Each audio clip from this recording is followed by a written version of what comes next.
Hi guys and welcome back to the channel Deepak Yadav Education. Welcome to the Daily Hindu News and Editorial Analysis of 19th of July 2023. तो guys आज है तारीख 19 जुलाई 2023 और है Wednesday. देखेंगे आज के द हिंदू कंप्लीट न्यूज़पेपर को एनालाइज करेंगे। बट लेक्चर में आगे बढ़ने से पहले अगर आप लोगों को इस लेक्चर का पीडीएफ चाहिए तो क्या करना है, सबसे पहले डाउनलोड करना है टेलीग्राम, देन उसके बाद जाके सर्च बॉक्स में टाइप करना Deepak Yadav education UPSC. As you can see guys आप लोग को ये वाला चैनल मिल जाएगा, इस पर क्लिक करना और जाकर इस चैनल को ज्वाइन कर लेना। ज्वाइन करने से फ़ायदा क्या होगा, यहाँ पर डेली बेसिस पर लेक्चर का पीडीएफ मिल जाता है, डेली करंट अफेयर के वीडियो का पीडीएफ मिल जाता है और डेली बेसिस पर बहुत सारे डिजिटल नोट्स मिल जाते हैं। नाउ बढ़ते हैं आगे बढ़ने से पहले हमेशा की तरह हम लोग अपने लेक्चर को एक मैप के क्वेश्चन के साथ स्टार्ट करेंगे। तो आज आप सभी लोग को मैप में जाकर देखना है अलास्का पेनिनसुला को कहाँ पर है ये एग्जैक्टली लोकेटेड, इसको अच्छे से मैप में देखना है। देन उसके बाद आकर नीचे कमेंट सेक्शन में टाइप करना, जिससे कि आप लोग इसको लंबे समय तक याद रख पाओगे। साथ ही साथ एक क्वेश्चन सॉल्व करेंगे जो कि यूपीएससी प्रीवियस ईयर साल 2021 के प्रीलिम्स में पूछा गया था। डेली बेसिस पर हम लोग यहाँ पर एक प्रीवियस ईयर क्वेश्चन को भी सॉल्व करते हैं। क्वेश्चन क्या बोलता है, एक टर्म है ACE2। इस टर्म के बारे में जब भी हम बात करते हैं तो किस कॉन्टेक्स्ट में बात करते हैं ये आपने बताना है। Option number A, genes introduced in the genetically modified plants के कॉन्टेक्स्ट में। Option number B, development of India's own satellite navigation system. Option number C, radio collars for wildlife tracking. या फिर option number D, spread of viral diseases. तो इसका सही answer सभी को नीचे कमेंट सेक्शन में देना है, एटलीस्ट सभी को इसमें पार्टिसिपेट करना है, जैसे मैं आप लोगों से डेली बेसिस पर बोलता हूं। बाय द वे इसका जो करेक्ट आंसर है वो मैंने आपको टेलीग्राम पर प्रोवाइड करवा दिया है, वहां से भी आप इसको चेकआउट कर सकते हो। और अगर वहां पर आंसर नहीं मिलता है तो भी कोई परेशान होने की ज़रूरत नहीं है, वीडियो के लास्ट में इसके करेक्ट आंसर का डिस्कशन हम लोग करेंगे। तो चलो शुभारंभ करते हैं और चलते हैं सबसे पहले थंबनेल वाले इंपॉर्टेंट आर्टिकल की तरफ। तो दोस्तों इस न्यूज़ के बारे में आप लोगों ने सुन ही लिया होगा, कल तो बहुत ही ज़्यादा चर्चा हो रही थी इसकी। लगातार बहुत सारे जो टॉपिक्स हैं वो अभी अलग अलग न्यूज़पेपर्स के अंदर में पब्लिश हो रहे हैं इस आर्टिकल को लेकर। हुआ क्या है, आज से कुछ दिन पहले हमने अपना चंद्रयान 3 को लॉन्च किया और चंद्रयान 3 को लॉन्च किया गया है LVM रॉकेट से, आप सभी को पता है। अब चंद्रयान 3 के लॉन्च होने के कुछ दिनों बाद ऑस्ट्रेलिया में, अगर हम मैप को देखें तो पर्टिकुलरली ये मैप आपको नज़र आएगा, ऑस्ट्रेलिया में एक बे है जिसको हम लोग बोलते हैं जूरियन बे, कह सकते हो। यहाँ पे मैं ऐसा एक रफ सा पॉइंट बना देता हूँ, यहीं पर आपको जूरियन बे देखने को मिलेगा। तो यहाँ पर बे पर कह सकते हो कि ऑस्ट्रेलिया के अंदर जो तैरता तैरता एक मिस्टीरियस ऑब्जेक्ट है वो पहुँच जाता है। वो मिस्टीरियस ऑब्जेक्ट आपको दिखने में कुछ ऐसा दिखेगा, ठीक है। इसी ऑब्जेक्ट की बात कर रहे हैं, एक सेकेंड रुको, ये वाला ऑब्जेक्ट आपको दिखाई देगा। तो इसका पिक्चर कल पूरी तरह से सोशल मीडिया प्लेटफॉर्म पर वायरल भी था कि आखिरकार क्या है। कुछ लोगों का कहना यह है कि इंडिया का जो चंद्रयान 3 गया है उसी का यहाँ पर ये डेब्रिस है, क्योंकि जब रॉकेट जाता है तो उसमें सेपरेशन होता है, बूस्टर्स अलग होते हैं, ऐसे कर करके यहाँ पर सेपरेशन चलते रहते हैं। तो उसका ही मलबा है, उसका डेब्रिस है जो कि इंडियन ओशन में गिरा और इंडियन ओशन से तैरता तैरता ये ऑस्ट्रेलिया तक पहुँच गया। काफ़ी सारे लोगों का ऐसा कहना रहा, इवन सोशल मीडिया प्लेटफॉर्म पर यह बात कन्फर्म सी लग रही थी। लेकिन मैं आपको बता दूं, जो ऑस्ट्रेलियन स्पेस एजेंसी है, जैसे भारत का इसरो है ना, इंडियन स्पेस रिसर्च ऑर्गेनाइजेशन, वैसे ऑस्ट्रेलिया का ASA है, ठीक है। उसी का ये ट्वीट है, जैसा आप यहाँ पर देख पा रहे होंगे स्क्रीन पर ऊपर की साइड में। ऑस्ट्रेलियन स्पेस एजेंसी ने यहाँ पर बताया है कि जो ये ऑब्जेक्ट है, खैर ये तो फॉरेन स्पेस लॉन्च व्हीकल का ऑब्जेक्ट है, यानी कि किसी विदेश कंट्री का, यानी कि ऑस्ट्रेलिया के अलावा कोई बाहरी दूसरे देश का ये कोई रॉकेट है, उसी का ये डेब्रिस है, उसी का यहाँ पर ये मलबा है। लेकिन ऑस्ट्रेलियन स्पेस एजेंसी ने यहाँ पर ये कहीं पर नहीं बोला है कि ये चंद्रयान 3 का ऑब्जेक्ट है या चंद्रयान 3 का डेब्रिस है। ये बात कहीं पर भी कंफर्म नहीं की गई है। हालांकि यहाँ पर इसको लेकर चर्चाएं बहुत ज़्यादा हुई हैं, लेकिन ये चंद्रयान 3 का जो डेब्रिस है वो नहीं है, आप ऐसा कह सकते हो। उसके पीछे के कई सारे कारण भी आपको देखने को मिलेंगे। वैसे आप आर्टिकल देख पाओगे कई सारे जो हैं यहाँ पर पब्लिश हो रहे हैं। BBC न्यूज़ ने पब्लिश किया है, Indian space chief says no mystery over rocket debris on Australian beach. Then उसके बाद में ऐसे और भी आर्टिकल्स आपको यहाँ पर देखने को मिल जाते हैं, ठीक है। अभी क्योंकि सबसे ज़्यादा चर्चा में था चंद्रयान 3, तो हो सकता है यहाँ पर इसी के बेसिस पर बोल दिया हो कि यहाँ चंद्रयान 3 का रॉकेट गया है। और रॉकेट कैसे गया, जैसे आप देखोगे ना, तो इंडिया से जैसे हमने श्रीहरिकोटा से वो रॉकेट लॉन्च किया, तो रॉकेट जब स्पेस में जा रहा होता है तो स्पेस में जाते जाते कुछ डेब्रिस छोड़ जाता है ना, कुछ अपना जो मलबा है, क्योंकि रॉकेट का सेपरेशन होता है तो मलबा छोड़ता रहता है। तो वो डेब्रिस यहाँ पर पॉसिबिलिटी है कि वो ओशन में गिर जाता है और गिरते गिरते यहाँ पर कह सकते हो वो तैरता तैरता यहाँ पर ऑस्ट्रेलिया के पास में पहुँच गया होगा, ऐसा लोगों ने बोला। लेकिन अभी यहाँ पर इसको लेकर कोई कंफर्मेशन नहीं है कि आखिरकार कि ये चंद्रयान 3 का ही डेब्रिस है। इवन यहाँ पर बोला जा रहा है कि जो ये डेब्रिस आपको दिखाई दे रहा है, जो यहाँ पर ये मलबा है ना, ये कुछ इस वाले पर्टिकुलर रॉकेट से मिलता जुलता है ना। ये पिक्चर आप लोग थोड़ा जूम करके दिखाता हूँ, देख पा रहे होंगे। यहाँ पर ये जो रॉकेट आपको दिख रहा है और इधर यहाँ पर ये जो डेब्रिस है, ये जो मलबा है, ये दोनों आपस में मिलते जुलते दिख रहे हैं। तो जबकि जो ये रॉकेट है, ये PSLV का रॉकेट है, ये हमारा पोलर सैटेलाइट लॉन्च व्हीकल है, PSLV, समझ गए। तो पोलर सैटेलाइट लॉन्च व्हीकल और हमारा जो GSLV और साथ ही साथ में LMV, इन सब के बीच में डिफरेंस है। पोलर सैटेलाइट लॉन्च व्हीकल क्या करता है, ये लो अर्थ ऑर्बिट के अंदर में हमारी सैटेलाइट्स को लॉन्च करने का काम करता है, ज़्यादा हैवी वेट नहीं ले जाता। लेकिन अभी जो चंद्रयान 3 हमने लॉन्च किया है वो LVM से लॉन्च किया है, ना कि PSLV से। और ये लग रहा है कि PSLV का यहाँ पर डेब्रिस है, PSLV का हिस्सा है।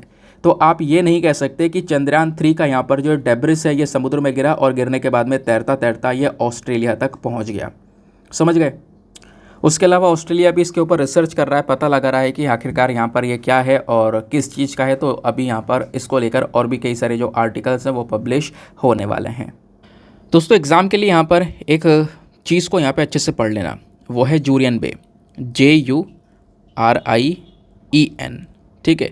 जूरियन बे को भी अच्छे से मैप में देखना है। जो मैंने आपको मैप का क्वेश्चन दिया है वो तो है ही, उसके अलावा जूरियन बे को भी मैप में देखना है। फिर आकर नीचे कमेंट सेक्शन में इसके बारे में सारी डिटेलिंग्स मेंशन करनी है, पॉसिबिलिटी है यहाँ से भी क्वेश्चन बन जाए। आगे आते हैं ना, अगले आर्टिकल पर आते हैं। अगला article GS paper number 2 health के पॉइंट ऑफ व्यू से इंपॉर्टेंट होने वाला है। डायरेक्टली यहाँ से सवाल बन सकता है, क्योंकि काफ़ी सारे सवाल डिजीज़ को लेकर हर साल बनते हैं और इस बार भी बना था। तो इंडिया के अंदर में जो DPT-3 का इम्यूनाइजेशन कवरेज है वो काफ़ी ज़्यादा बड़े लेवल पर हुआ है 2022 के अंदर में। इवन 2021 के कंपैरिजन में 2022 में काफ़ी कह सकते हो कि सुधार देखने को मिला है। अब ये DPT क्या है, जब हम लोग बात करते हैं DPT की तो basically diphtheria, pertussis, tetanus vaccines की बात की जा रही है। 3 अलग अलग वैक्सीन्स की बात की जा रही है, ठीक है। तो साल 2022 के अंदर में DPT वैक्सीन का जो कवरेज है इंडिया के अंदर में वो 93% को क्रॉस कर गया, जबकि 2019 में ये कवरेज केवल और केवल 91% के आसपास था और 2021 में ये कवरेज कम होकर 85% के आसपास हो गया था। तो वर्ल्ड हेल्थ ऑर्गेनाइजेशन ने बताया है कि हमारे देश का कवरेज जो इम्यूनाइजेशन कवरेज है DPT का, ये जो वैक्सीन्स दी गई हैं वो काफ़ी बेहतर तरीके से ग्रो हुआ है। फिर उसके बाद बोला जा रहा है कि ऐसे बच्चे जिनको अभी तक एक भी डोज नहीं लगी है DPT वैक्सीन की, एक भी वैक्सीन यहाँ पर नहीं लगी है DPT की, तो वैसे लोगों की जो संख्या है वो कम हो चुकी है। 2022 के अंदर में वैसे लोगों की संख्या बहुत ही ज़्यादा कम हुई है, क्योंकि 2021 में ऐसे लोग 4.6 मिलियन के आसपास थे, जबकि 2022 में ये कम होकर 2.3 मिलियन के आसपास हो चुके हैं। यानी कि ऐसे लोगों की संख्या काफ़ी कम हो चुकी है जिनको अभी तक एक भी डोज नहीं लगाया है DPT का। उसके अलावा कुछ ऐसे लोग भी हैं जिनको केवल और केवल एक डोज लगा है DPT वैक्सीन का, ठीक है, केवल एक डोज लगाया, नहीं पार्शली वो वैक्सीन पूरी हो पाई है। तो ऐसे लोगों की संख्या भी आज के समय पर कम हो चुकी है, क्योंकि 2022 में और 2021 में काफ़ी बड़ा डिफरेंस है। 2021 में ऐसे लोग 1.3 मिलियन थे, ठीक है, जिनको केवल और केवल अभी एक ही डोज लगा है, उनकी सारी वैक्सीन पूरी नहीं हुई है। अब ऐसे लोगों की संख्या 2022 में कम हो चुकी है, 6.5 लाख के आसपास ऐसे लोग बचे हैं, क्योंकि इनमें से अधिकतर लोग ऐसे हैं जिन्होंने अपनी सारी डोजेस को पूरा करवा लिया है, ठीक है। तो ऑब्वियसली आपको दिख रहा होगा 2021 के कंपैरिजन में 2022 में काफ़ी सारा चेंजेस देखने को मिला है रिगार्डिंग DPT वैक्सीन। अब ये DPT वैक्सीन होती क्या है, ये आखिरकार क्या है, डिप्थेरिया, टीटनेस, पर्टिसिस, तो थोड़ा सा इसके बारे में बात करेंगे। तो ये तीनों के तीनों जो बीमारियाँ हैं, डिजीज़ हैं, उसके बारे में डिस्कशन किया जा रहा है। देखो एक एक करके पहले कवर करेंगे। सबसे पहले डिप्थेरिया की बात करेंगे। तो डिप्थेरिया कैसे होता है? डिप्थेरिया एक बैक्टीरिया की वजह से होता है, बैक्टीरियम कॉर्नीबैक्टीरियम डिप्थेरियाई। ये बेसिकली यहाँ पर एक बैक्टीरिया का नाम है जिसकी वजह से डिप्थेरिया फैलता है। इसके सिम्टम्स क्या होते हैं, लक्षण क्या दिखाई पड़ते हैं? कोल्ड हो जाता है, बुखार हो जाता है, ठंड लगने लगती है, ठीक है। हमारा जो गला है ना, बोलने में परेशानी होती है क्योंकि ग्लैंड्स में सूजन आ जाता है, थ्रोट ख़राब होने लगता है, जो खाल है, जो स्किन है वो ब्लू होने लगती है, ऐसे वगैरह वगैरह करके और भी बहुत सारे सिम्टम्स देखने को मिलते हैं। मेन सिम्टम्स बेसिकली यही हैं। बाकी डिप्थेरिया स्प्रेड हो सकता है, बिल्कुल फैल सकता है। एक पर्सन यहाँ पर जिसको डिप्थेरिया है ना, उसकी खांसी की वजह से, उसके छींकने की वजह से यहाँ पर ये जो डिप्थेरिया है वो फैल सकता है, ठीक है। अब वो उसके अंदर बैक्टीरिया भरा पड़ा है। अब क्या है ना, वो एक नॉर्मल पर्सन या फिर कह सकते हो एक हेल्दी पर्सन के सामने खांस देता है, छींक देता है, तो कहीं ना कहीं यहाँ पर उसका जो इन्फेक्शन है वो ट्रांसफ़र हो सकता है सामने वाले पर्सन के अंदर में। या फिर कोई क्लोज कांटेक्ट में आ जाता है ना, एक नॉर्मल पर्सन है और दूसरा जो कि डिप्थीरिया से पीड़ित है, तो दोनों आपस में अगर कांटेक्ट बिल्कुल क्लोजली कांटेक्ट में आ जाते हैं तो उसकी वजह से भी ये बीमारी फैल सकती है। बाकी टारगेट पॉपुलेशन की अगर हम बात करें तो डिप्थीरिया लगभग जो खासकर 1 से लेकर 5 साल के बच्चे होते हैं ना, उनको ज़्यादातर ये अफेक्ट करता है। डिप्थीरिया के केसेस 5 साल से कम उम्र वाले बच्चों में भी देखने को मिल जाते हैं। और अगर इन बच्चों में भी यहाँ पर इस प्रकार के डिप्थीरिया के केस निकल कर आ रहे हैं तो हम समझ सकते हैं इसका वैक्सीनेशन अच्छे लेवल पर नहीं हुआ है, ये बच्चे को वैक्सीन जो हैं अच्छे लेवल पर नहीं दी जा रही हैं। तो ये बात हुई डिप्थीरिया की। सेकेंड जो वैक्सीन होता है वो है टीटनेस का। ठीक है, अब टीटनेस बेसिकली जो डिजीज़ है या फिर टीटनेस कह सकते हो, जो प्रॉब्लम, एक जो इन्फेक्शन है वो कैसे हो सकता है। टीटनेस बेसिकली यहाँ पर आपको पता होगा कहीं पर कट लग जाता है ना, लोहे से कट लग गया तो उससे कट लगने के बाद में घाव बन जाता है ना। तो घाव बनने के बाद में यहाँ पर कह सकते हो कि एक बैक्टीरिया है जो कि कहीं ना कहीं एक इंसान के अंदर में टीटनेस का इन्फेक्शन बना देता है। उस बैक्टीरिया का नाम है क्लॉस्ट्रीडियम टीटनी। ठीक है, तो ज़्यादातर जो केसेस टीटनेस के इन्फेक्शन के निकल कर आते हैं ना, वो 14 दिन के अंदर अंदर देखने को मिल जाते हैं। इसी वजह से बोला जाता है कि 24 घंटे के अंदर अंदर अभी कोई भी कट लग गया है लोहे से तो फटाफट 24 घंटे के अंदर अंदर टीटनेस का इंजेक्शन जो है वो लगवा लो, नहीं तो ये टीटनेस का इन्फेक्शन फैल जाएगा बॉडी के अंदर में। ठीक है, तो वो इसी बैक्टीरिया की वजह से फैलता है जिसका नाम है क्लॉस्ट्रीडियम टीटनी। तो 14 दिन के अंदर अंदर ये जो इन्फेक्शन है बॉडी के अंदर में फैल सकता है। क्या टीटनेस एक इंसान से दूसरे इंसान में ट्रांसमिट हो सकता है? नहीं, टीटनेस यहाँ पर नहीं फैलता है। प्रिवेंशन क्या है? तो इसको रोका जा सकता है या टीटनेस को ठीक किया जा सकता है बाय प्रोवाइडिंग इम्यूनाइजेशन। ठीक है, टीटनेस का वैक्सीन लगता है, टीटनेस टॉक्सोइड कंटेनिंग वैक्सीन। ठीक है, इसका यूज़ किया जाता है। इस इंजेक्शन का यूज़ करने के बाद में आप कह सकते हो एक इंसान को टीटनेस से बचाया जा सकता है। हालांकि जो एक पर्टिकुलर पर्सन होता है ना, उसको इंजेक्शन लगा दोगे तब वो टीटनेस से रिकवर कर सकता है, लेकिन इससे कोई नेचुरल इम्यूनिटी नहीं बनेगी। यानी कि कुछ समय बाद हो सकता है उसको वापस से कट लगे तो यहाँ पर ये जो इन्फेक्शन है उसको वापस से होने के चांसेस हैं। एक ऐसी पूरी एक हमेशा के लिए इम्यूनिटी तैयार नहीं हो पाएगी। ठीक है, तो बार बार आवश्यकता भी पड़ सकती है टीटनेस के इंजेक्शन को लगवाने की, इस वैक्सीन को यूज़ करने की। तो डी और टी कवर हो गया, बचा पी। पी से आता है हमारा पर्ट्यूसिस। अब ये पर्ट्यूसिस क्या है? ये जो डिजीज़ है ये होती है किस चीज़ की वजह से?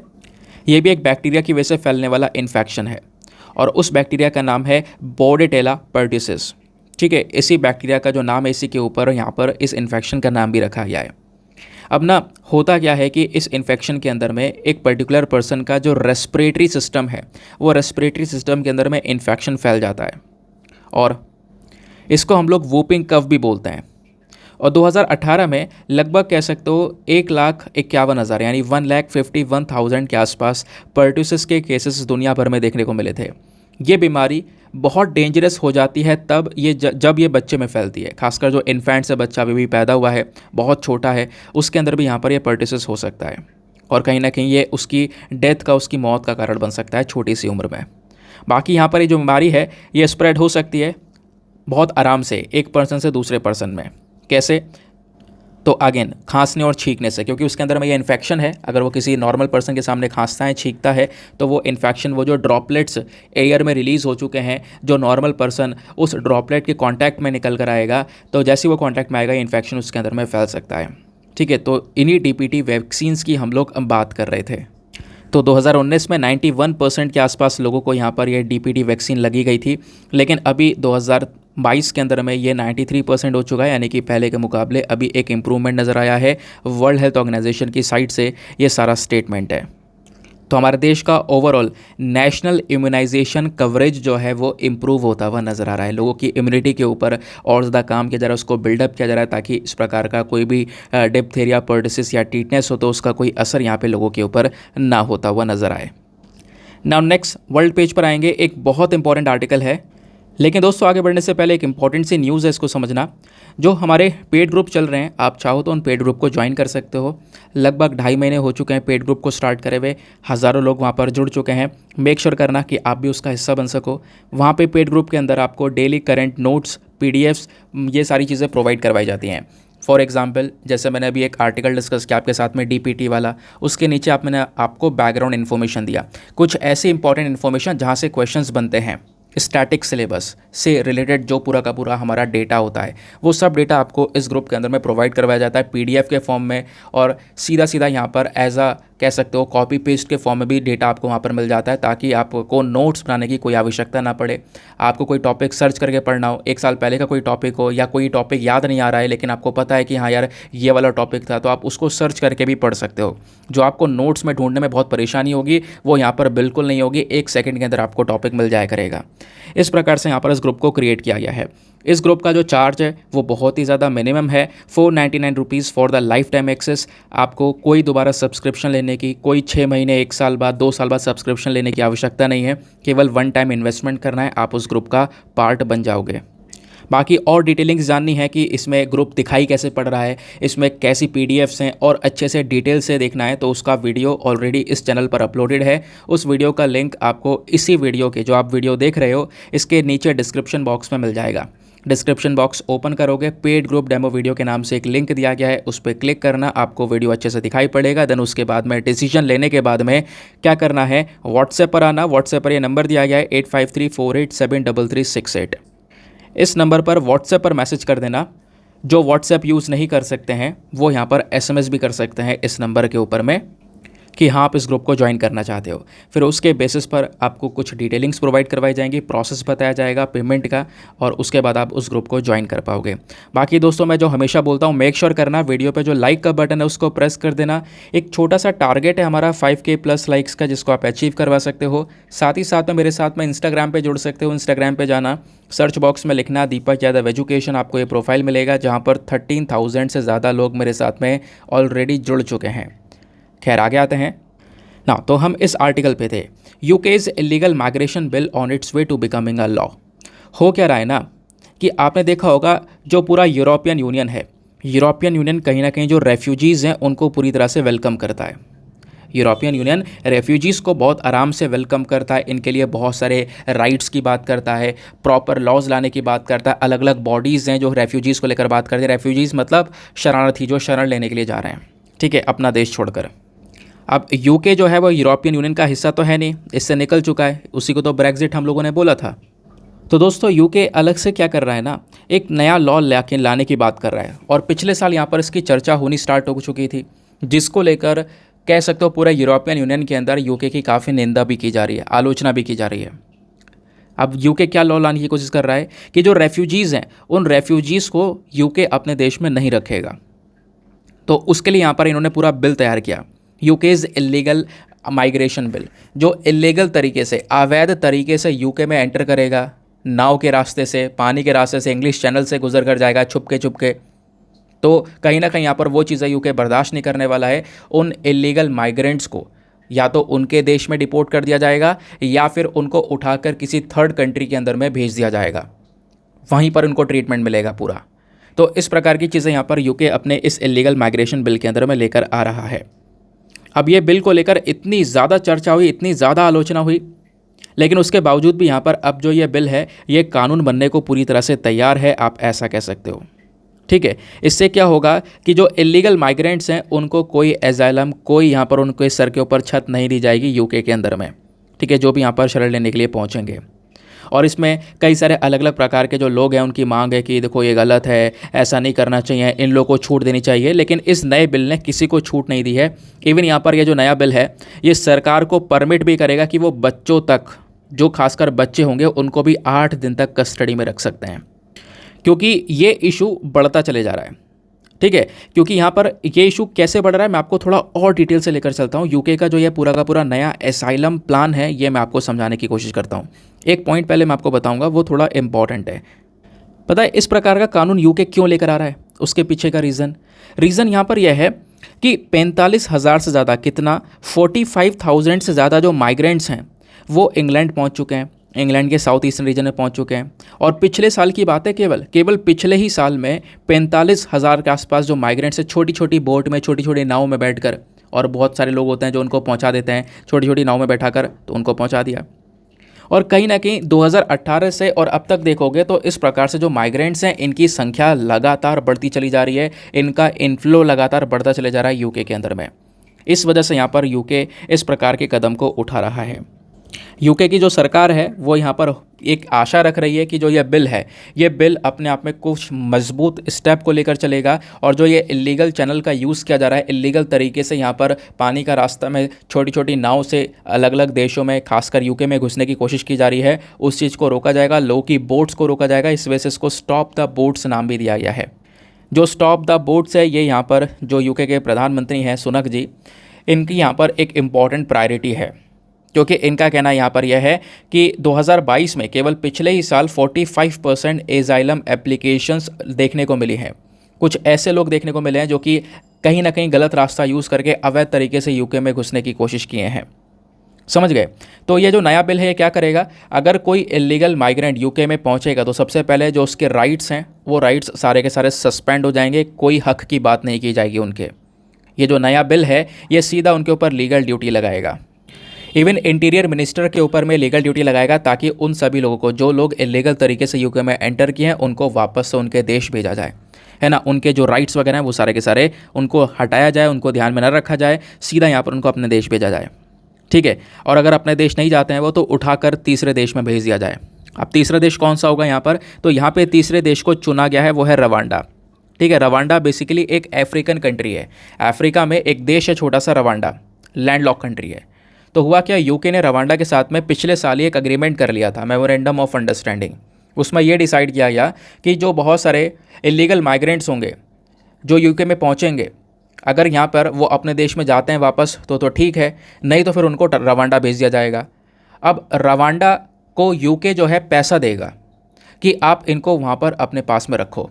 इस चीज़ का पैसा यूके रवांडा को पे करेगा। रवांडा ने कहा ठीक है, हम फ़ायदे में, हम तो यहाँ पर उनको बेसिक फैसिलिटीज़ प्रोवाइड करवा देंगे, ठीक है, लेकिन पैसा ज़्यादा लेंगे और लोगों को रख लेंगे। तो इस प्रकार का यहाँ पर थर्ड कंट्री का डिपोर्टेशन प्लान भी यहाँ पर स्टार्ट किया गया, और वो थर्ड कंट्री कौन सी है, रवांडा, जैसे मैंने आपको यहाँ पर बताया। तीसरी चीज़ यहाँ पर इस बिल के अंदर बोली गई है कि लोगों की सिटीजनशिप के ऊपर बैन लगा दिया जाएगा।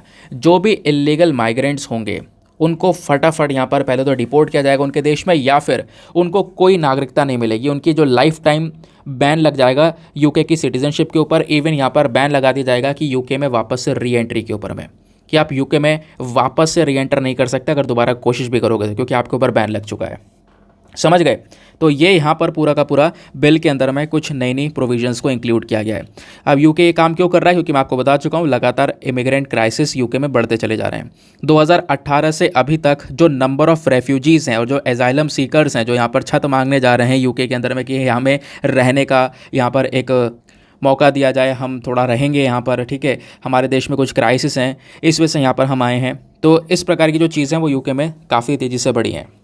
जो ये ज़्यादातर माइग्रेंट्स है, एजाइलम सीकर्स हैं, ये कहीं ना कहीं कुछ ऐसे देशों से निकल कर आए हैं जहाँ पर वॉर वगैरह ज़्यादा चल रही है, जहाँ के हालात खुद ज़्यादा ख़राब हैं। For example Sudan, Afghanistan, Yemen, उसके अलावा यहाँ पर डेवलपिंग कंट्रीज़ ईरान, इराक, ये भी कुछ ऐसे देश है जहाँ पर कहीं ना कहीं काफ़ी सारे डिस्प्यूट्स है, काफ़ी सारे विवाद हैं, वॉर से यहाँ पर ये कंट्रियों के अंदर में बहुत सारा डिस्ट्रक्शन हुआ है।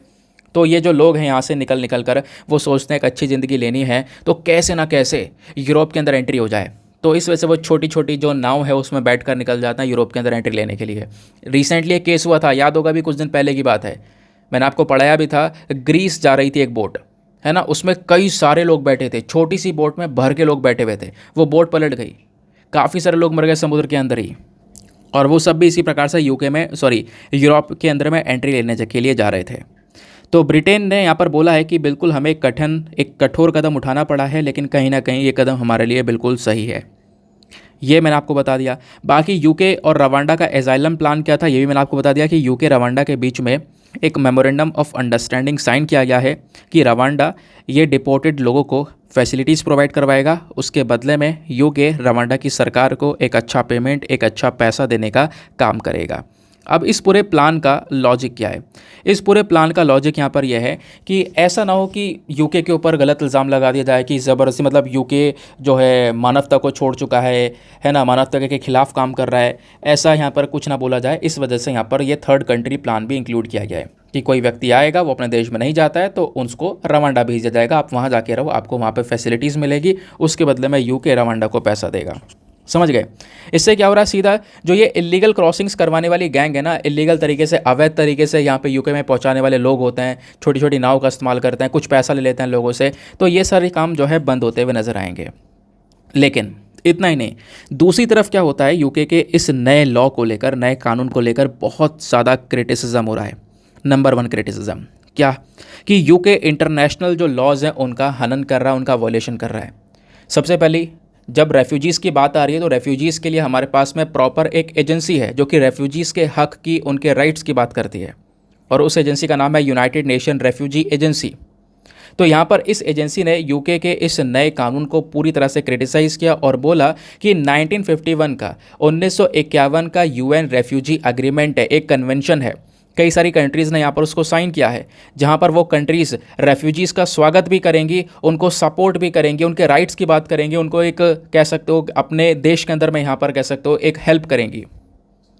तो इस प्रकार से यहाँ पर कह सकते हो एक कन्वेंशन था जिसको यूके ने भी साइन कर रखा है। लेकिन क्या है, कहीं ना कहीं यहाँ पर अब यूके रेफ्यूजीज़ कन्वेंशन को फॉलो नहीं कर रहा है, ये बात यहाँ पे बोली गई। तो जो इंटरनेशनल लॉ है इसका हनन हो रहा है।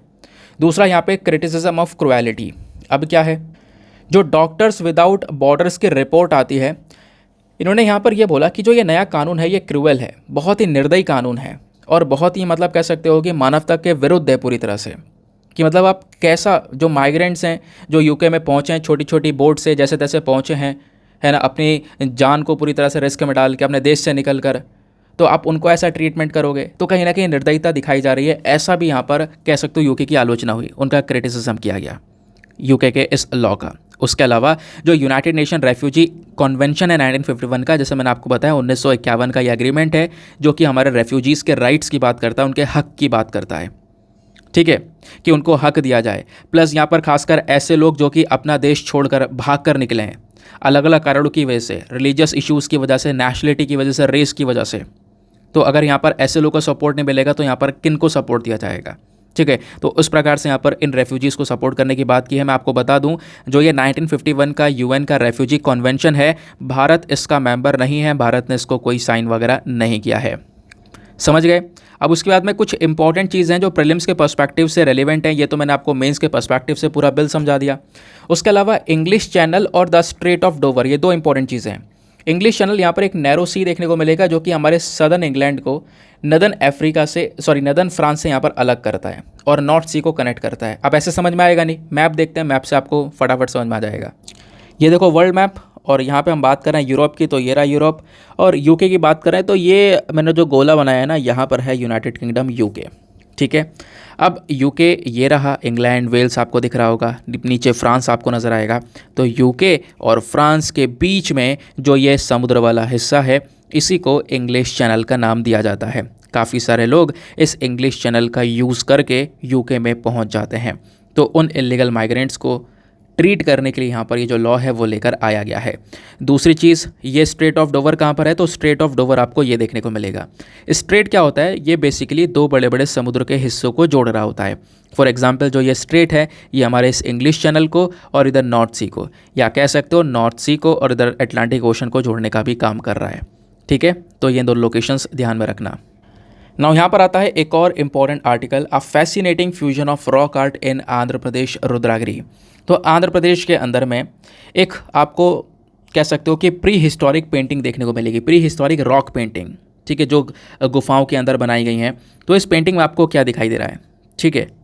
तो अगर आप गौर करोगे तो इस पेंटिंग में डिपिक्ट किया गया है एक बैटल, एक लड़ाई जो कि दोनों वानर ब्रदर्स के बीच में हो रही है, यानी वाली और सुग्रीव के बीच में जो लड़ाई हुई थी ना रामायण के अंदर में, जो हमारा एपिक है रामायण, उसकी बात की जा रही है। तो वाली और सुग्रीव के बीच की जो ये बैटल है उसको यहाँ पर ये एग्जैक्टली दिखाया जा रहा है। तो अभी यहाँ पर ये जो साइट है आंध्र प्रदेश के अंदर में रुद्रगढ़ी, खासकर आंध्र प्रदेश के अंदर में गुंटूर डिस्ट्रिक्ट के अंदर जाकर आपको ये जगह देखने को मिलेगी, ठीक है। तो यहाँ पर एक अच्छा सा जो ये कॉम्बिनेशन है वो देखने को मिला है प्री हिस्टोरिक रॉक पेंटिंग का। ये रॉक पेंटिंग मेसोलिथिक पीरियड को बिलोंग करती है। तो ये सब कुछ बताऊंगा, रॉक पेंटिंग क्या है, मेसोलिथिक पीरियड क्या है, सब एक एक करके हम यहाँ पर डिस्कस करेंगे। तो ये जो आर्टवर्क है ना, ये हमारा काकतीय डायनेस्टी को बिलोंग करने वाला आर्टवर्क है। इस प्रकार के कई और भी बहुत सारे आर्टवर्क आपको आंध्र प्रदेश की अलग अलग गुफाओं में देखने को मिल जाएंगे, जो कि उस ज़माने के लोगों ने यहाँ पर इसको ड्रॉ किया होगा। जो पहला केव है ना, जो पहली गुफा है, ठीक है, ये स्टार्ट होती है, कह सकते हो कि हिलॉक सदर्न एंड से यहाँ पर ये स्टार्ट होती है। और यहाँ पर कुछ और पेंटिंग्स पाई गई हैं, जैसे मैंने आपको बताया कि जो ये पहली केव है इसमें इस प्रकार की बैटल वाली पेंटिंग देखने को मिली आंध्र प्रदेश के अंदर में। फिर उसके बाद में इस केव में जब जाओगे, ये तो स्टार्टिंग हो गया, उसके बाद मिडिल केव जब बीच में पहुंचोगे तो बीच में हनुमान जी का यहाँ पर एक बड़ा सा स्केच यहाँ पर मिला है, ऐसा यहाँ पर देखने को मिला है। एक स्केच बड़ा सा यहाँ पर आपको देखने को मिलेगा, जो कि हनुमान जी के हाथ में शंख है, शंख बजा रहे हैं। ठीक है, साथ ही साथ में फायर अल्तर यानी यज्ञ वेदी के साथ में भी यहाँ पर उनका एक कह सकते हो इमेज देखने को मिलेगा, जो कि बनाया गया है। उसके अलावा यहाँ पे हनुमान जी को भी और तरीके से डिपिक्ट किया गया है। हनुमान जी जो संजीवनी बूटी है वो अपने हाथ में रख के लौट रहे हैं, लक्ष्मण जी का जो जीवन है उसको बचाने के लिए, है ना, उनका जो मिशन है उसको पूरा करने के लिए। तो ऐसा जो पिक्चर है वो भी यहाँ पर डिपिक्ट किया गया है इस केव के अंदर में। प्लस यहाँ पर जो तीसरी गुफा है, जो थर्ड केव है, थर्ड केव के अंदर में आपको कुछ और प्री हिस्टोरिक पेंटिंग्स देखने को मिल जाएंगी, जो कि मेसोलिथिक एरा से बिलोंग करती हैं। एलिफेंट के फिगर्स हैं।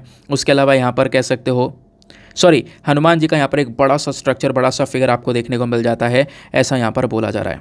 ठीक है, तो कई सारी यहाँ पर जो पेंटिंग्स हैं उन रॉक पेंटिंग्स के बारे में यहाँ पर डिस्कशन किया गया है कि रॉक आर्ट काफ़ी बेहतर तरीके से आंध्र प्रदेश के अंदर में एक समय पर नज़र आई है और उसके एविडेंसेस आज भी हम लोग को देखने को मिलते हैं।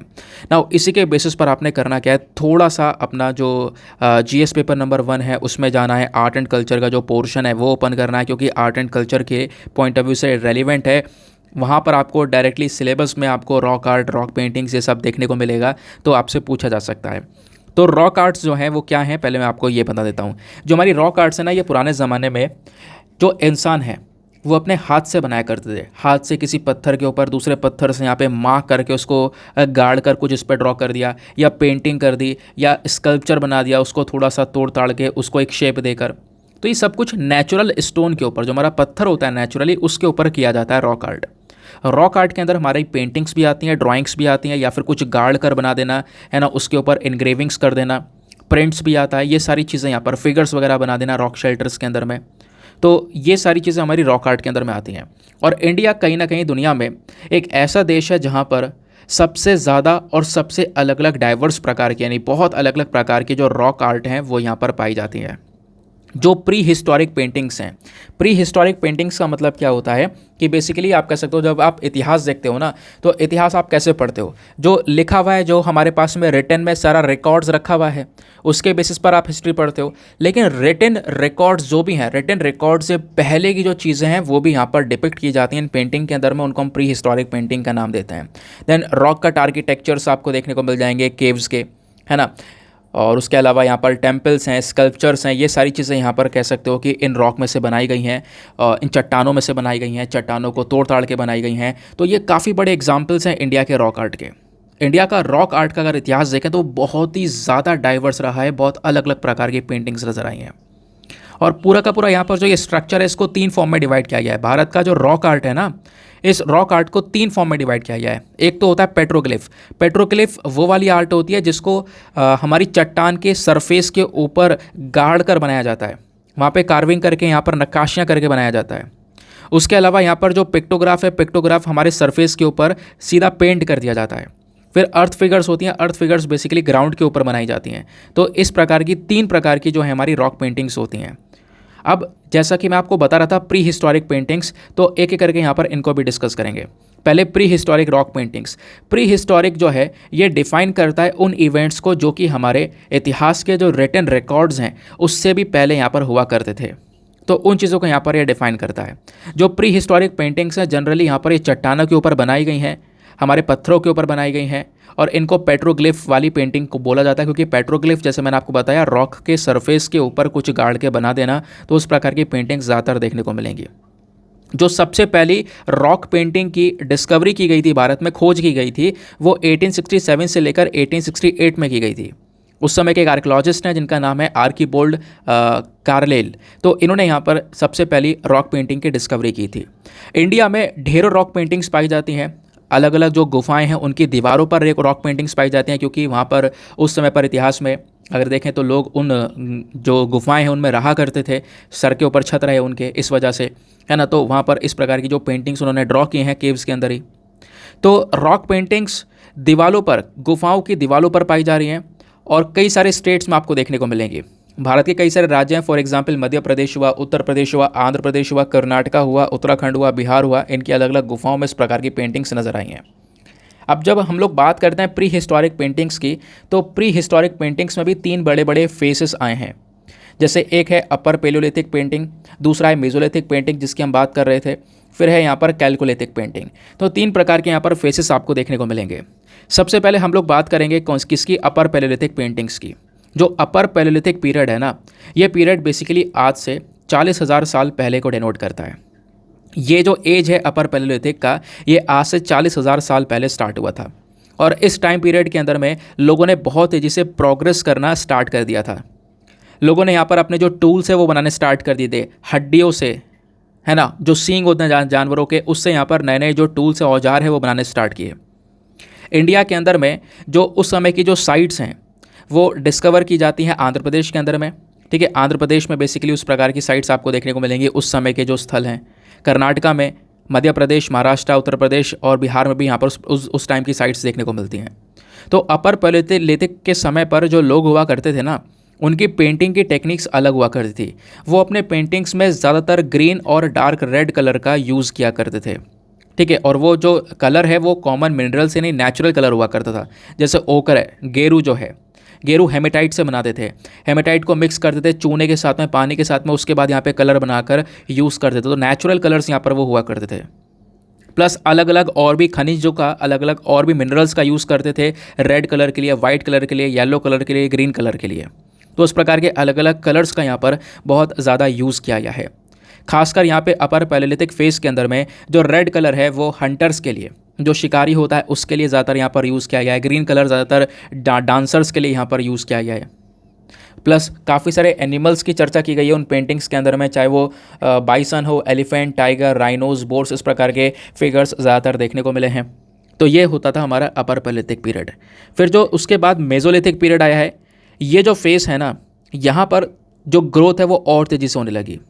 ये जो मेसोलिथिक पीरियड है ये पेलियोलिथिक और न्योलिथिक के बीच वाला पीरियड है। ठीक है, और बोला यहाँ पर जाता है कि जो इसकी स्टार्टिंग की और एंड की डेट्स हैं मेसोलिथिक पीरियड की, वो वेरी करती हैं, अलग अलग डेट्स बताई जाती हैं, लेकिन अप्रॉक्सीमेटली यहाँ पर बोला जाता है 10,000 BC से लेकर 8,000 BC के समय का जो टाइम पीरियड था वो मेसोलिथिक पीरियड था। और इस वाले पीरियड में लोगों ने रेड कलर का ज़्यादातर यूज़ किया है। जो पेंटिंग्स हैं वो साइज़ में थोड़ी सी छोटी हुआ करती थी उस समय पर। जो पेंटिंग्स उनमें हंटिंग सीन्स, यानी कि जो शिकारी है वो शिकार कर रहा है, इस प्रकार की चीज़ें ज़्यादातर हुआ करती थी। जो पेंटिंग्स हुआ करती थी उस समय पर वो ज़्यादातर डिपिक्ट करती थी कि जो लोग हैं वो ग्रुप में, पूरा एक साथ में काफ़ी सारे लोग इकट्ठे होकर शिकार कर रहे हैं, है ना। इस प्रकार की चीज़ें यहाँ पर ज़्यादातर देखने को मिलती थी। अलग अलग प्रकार के जो एनिमल्स हैं वो भी दर्शाए जाते थे। और अगर आपको मेसोलिथिक पेंटिंग का एग्जाम्पल देखना है तो वो है भीमबेटका रॉक पेंटिंग्स। ये भीमबेटका रॉक पेंटिंग्स भोपाल के अंदर में सदर्न पोर्शन में यहाँ पर स्थित हैं। खासकर जो विंध्या रेंजेस हैं हमारी मध्य प्रदेश की, वहाँ पर आपको कई सारे रॉक शेल्टर देखने को मिलेंगे। और वहाँ पर कह सकते हो 500 से ज़्यादा अलग अलग रॉक पेंटिंग्स बनी हुई हैं। जो भीमबेटका केव्स हैं, इनकी खोज, इनकी डिस्कवरी किसने की थी? तो 1957 से लेकर 58 के बीच में जो VS वकंकर थे, इन्होंने यहाँ पर इसकी खोज की थी भीमबेटका रॉक पेंटिंग्स की। और भीमबेटका रॉक पेंटिंग्स को यूनेस्को का वर्ल्ड हेरिटेज साइट में भी ऐड कर दिया गया था 2003 के अंदर में। बोला जाता है कि जो सबसे ओल्डेस्ट पेंटिंग्स है वो लगभग 30,000 साल पुरानी हैं। वो अभी भी यहाँ पर अपनी जगह पर हैं, गुफाओं के अंदर हैं, वो सुरक्षित नहीं हैं। इस प्रकार की पेंटिंग्स आज भी यहाँ पर देखने को मिलती हैं। ठीक है, तो जो भीमबेटका के अंदर पेंटिंग्स देखने को मिलती हैं वो अपर पैलेलिथिक, मेसोलिथिक और कैलकोलिथिक के समय की भी पेंटिंग्स आपको यहाँ पर ये नज़र आती हैं। हालांकि अलग अलग टेक्निक्स का वो यूज़ किया करते थे। उसके अलावा बाद में एक और पीरियड आता है, वो है कैलकोलिथिक पेंटिंग्स। वो कैलकोलिथिक पीरियड के समय पर बनाई जाती थी। ये समय वो समय है जब न्योलिथिक और अर्ली ब्रॉन्ज एज के बीच का जो समय होता है उसको हम ये वाला पीरियड बोलते हैं। इस समय पर जो ह्यूमन सोसाइटीज़ हैं वो अब नए नए एक्सपेरिमेंट करना सीख गई थी। उस समय पर लोग मेटल टूल्स का यूज़ करना सीख गए थे। कैलकोलिथिक पीरियड के अंदर में मेटल का यूज़ करना सीख गए थे। यहाँ पर जो पेंटिंग्स हैं इनकी संख्या बहुत तेज़ी से बढ़ चुकी थी। ग्रीन और येलो कलर का लगातार यूज़ किया जा रहा था। जो पेंटिंग्स हैं इस पीरियड की, है ना, ये कह सकते हो महाराष्ट्र के अंदर में भी देखने को मिल जाती हैं। जो केव पेंटिंग्स हैं उन्होंने कहीं ना कहीं और भी बहुत सारी चीज़ें दिखाई हैं। हज़ारों साल पुरानी जो ये पेंटिंग्स हैं, ड्राइंग्स हैं, है ना, ये अभी भी कह सकते हो हड़प्पन सिविलाइजेशन के सील्स के ऊपर में ऑलरेडी हम लोग को ये देखने को मिल जाती हैं। तो ये यहाँ पर कुछ आपके एग्जांपल्स हो गए, वो बताया गया है, वो मैं ऑलरेडी आपके साथ में डिस्कस कर चुका हूँ। तो रॉक पेंटिंग्स के बारे में प्लस जो मैंने आपको अलग अलग फेसेस बताएं, इसके बारे में ध्यान रखना, एग्जामिनेशन के अंदर क्वेश्चन आएगा। तो जो आप आर्ट एंड कल्चर की कोई भी किताब पढ़ रहे होंगे, मोस्ट प्रोबेबली ज़्यादातर लोग नितिन सिंघानिया की किताब पढ़ रहे होंगे, है ना, जो कि अच्छी भी है आर्ट एंड कल्चर के मामले में, वो थोड़ी बल्कि बुक है। तो वहाँ पर भी आपको ये जो पूरा का पूरा डेटा है वो देखने को मिलेगा। तो आपने ये पोर्शन कवर कर लिया, मतलब अपने बुक का वो वाला हिस्सा भी कवर कर लिया। जब आप पढ़ोगे तो आपको मज़ा आ जाएगा बुक से भी। आगे आते हैं नेक्स्ट आर्टिकल पर। नव आएंगे हम लोग अपने एडिटोरियल डिस्कशन पे। तो आज हमारे पास में 2 नहीं 3 इंपॉर्टेंट एडिटोरियल्स है जो हम डिटेल से डिस्कस करेंगे। तो इंडिया फ्रांस की बात की जा रही थी लगातार, चलो आज बात करेंगे इंडिया फ्रांस के रिलेशंस के बारे में, प्लस इंडिया और फ्रांस को क्या ऐसी चीज़ है जो कि आपस में जोड़कर रख रही है, उस टॉपिक के ऊपर सुहासिनी अय्यर ने आर्टिकल लिखा है, समझेंगे। उसके अलावा दूसरा एडिटोरियल भी इंपॉर्टेंट है, आज दोनों एडिटोरियल काम के हैं। यहाँ पर जेनेटिकली मॉडिफाइड मस्टर्ड के बारे में बात की जा रही है, और राइटर जो है ये बोलते हैं कि जो सरकार है, सरकार पब्लिक हेल्थ, एनवायरमेंटल प्रोटेक्शन, इन सब चीज़ों के ऊपर ध्यान नहीं दे रही है, और हमारी सुप्रीम कोर्ट के सामने बेकार के फैक्ट्स और लॉजिक्स के ऊपर में यहाँ पर ध्यान दे रही है। ठीक है, तो कहीं ना कहीं यहाँ पर जो ये जेनेटिकली मॉडिफिकेशन मस्टर्ड है, इसके क्या नुकसान हो सकते हैं उसके बारे में राइटर ने समझाया। तो ये भी हम डिस्कस करेंगे, क्योंकि राइटर खुद एक एंथ्रोपोलॉजिस्ट हैं। ठीक है, इन्होंने खुद जो जेनेटिकली मॉडिफाइड डेमोक्रेसी नाम की किताब है वो यहाँ पर लिखी हुई है। तो इस वजह से यहाँ पर इनके पॉइंट ऑफ व्यूज़ भी मैटर करेंगे। तो एक एक करके डिस्कस करेंगे। सबसे पहले ये वाला एडिटोरियल, इसको बहुत ध्यान से सुनना, क्योंकि आज का जो मेंस का क्वेश्चन है वो इसी एडिटोरियल के ऊपर बेस्ड है। तो मैं आपको बहुत सारी चीज़ें बताऊंगा, इवन इस आर्टिकल को थोड़ा और एक्सपैंड करके और भी अलग से मैंने चीज़ें ऐड की हैं वो भी आपको समझाऊंगा। तो यहाँ पे बात की जा रही है, खैर राइटर ने इंडिया फ्रांस के रिलेशंस के बारे में थोड़ा डिटेल से डिस्कस किया, मैं आपको बताऊंगा। इंडिया और यूरोप की चर्चा भी करूँगा, इंडिया और पूरा यूरोप, क्योंकि फ्रांस भी यूरोप का एक हिस्सा है। यूरोप के अंदर में 27 कंट्रीज़ आती हैं, सभी को पता है। और दोस्तों वो 27 कंट्रीज़ आपने अगर देखनी हो तो आप यहाँ पर देख सकते हो। ठीक है, तो ये सब यहाँ पर जैसे फ्रांस ये हो गया, जर्मनी हो गया, ये सब देश जो हैं ये कहीं ना कहीं यूरोपियन यूनियन बनाते हैं। ये पूरा का पूरा यूरोपियन यूनियन 27 नेशंस को लेकर बनता है। तो अभी हम इंडिया फ्रांस की क्यों बात कर रहे हैं, क्योंकि पिछले कुछ समय पर इंडिया और फ्रांस की जो पार्टनरशिप है, इनके जो संबंध हैं, इसको 25 साल पूरे हो चुके हैं। 25th एनिवर्सरी का सेलिब्रेशन चल रहा है। और कहीं ना कहीं यहाँ पर इंडिया का जो एंगेजमेंट है फ्रांस के साथ में, ये कहीं ना कहीं कह सकते हो पूरे के पूरे यूरोप की सिक्योरिटी के प्रति भी कंट्रीब्यूट कर रहा है। यानी इंडिया फ्रांस के रिलेशंस इंडिया और यूरोप के रिलेशंस को भी मजबूत कर रहे हैं। ठीक है, ये यहाँ पर बोला गया। तो अभी रिसेंटली आपको पता होगा हमारे प्रधानमंत्री की विजिट हुई थी फ्रांस के अंदर में, वो गए थे फ्रांस के नेशनल डे के ऊपर। तो वहाँ पे काफ़ी कुछ डिस्कस किया गया, बहुत सारी बातें की गई, है ना। अलग अलग जो अग्रीमेंट्स है वो यहाँ पर साइन करे गए, स्ट्रैटेजिक पार्टनरशिप के ऊपर मेन फोकस किया गया। तो ये जो विजिट जो हुई थी अभी रिसेंटली, वो विजिट केवल टेक्नोलॉजीज़ और आर्म्स को लेकर नहीं की गई थी कि फ्रांस हमें कौन कौन सी टेक्नोलॉजी दे सकता है, इन सब चीज़ों के ऊपर बात नहीं की गई थी। इसके अलावा यहाँ पर बहुत कुछ और भी था कि इंडिया क्या क्या कर सकता है फ्रांस और यूरोप के लिए, उस चीज़ के ऊपर भी मेन फोकस किया गया। तो भारत फ्रांस के लिए तो इम्पॉर्टेंट है ही, फ्रांस भी इंडिया के लिए इम्पॉर्टेंट है, लेकिन अगर हम लोग फ्रांस को पूरे यूरोपियन यूनियन में जोड़कर देखें तो वहाँ पूरे यूरोपियन यूनियन में भी फ्रांस का एक बड़ा रोल है। तो इंडिया का रिलेशंस फ्रांस के साथ में, फ्रांस के साथ साथ पूरे यूरोप के साथ में किस प्रकार से यहाँ पर आज के समय पर बन रहा है, वो यहाँ पर डिस्कस किया गया। सबसे पहले हम डिस्कस करेंगे कि भारत का क्या योगदान है पूरे के पूरे यूरोपियन सिक्योरिटी के अंदर में, इंडिया का कंट्रीब्यूशन इतना इम्पॉर्टेंट क्यों है। तो इसके लिए आपको थोड़ा सा इतिहास देखना होगा। देखो, इंडिया ने लगातार यूरोप की मदद की है, यूरोप में शांति बनाने के लिए। इवन यहाँ पर जो दोनों वर्ल्ड वॉर हुए, जो 2 विश्व युद्ध हुए थे ना, उसमें भी भारत के Indian soldiers, millions of soldiers ने यहाँ पर लड़ाई लड़ी। ठीक है, और वो कहीं ना कहीं उनकी मृत्यु भी हो गई इस लड़ाई को लड़ते लड़ते, इस वर्ल्ड वॉर 1 और वर्ल्ड वॉर 2 के अंदर में।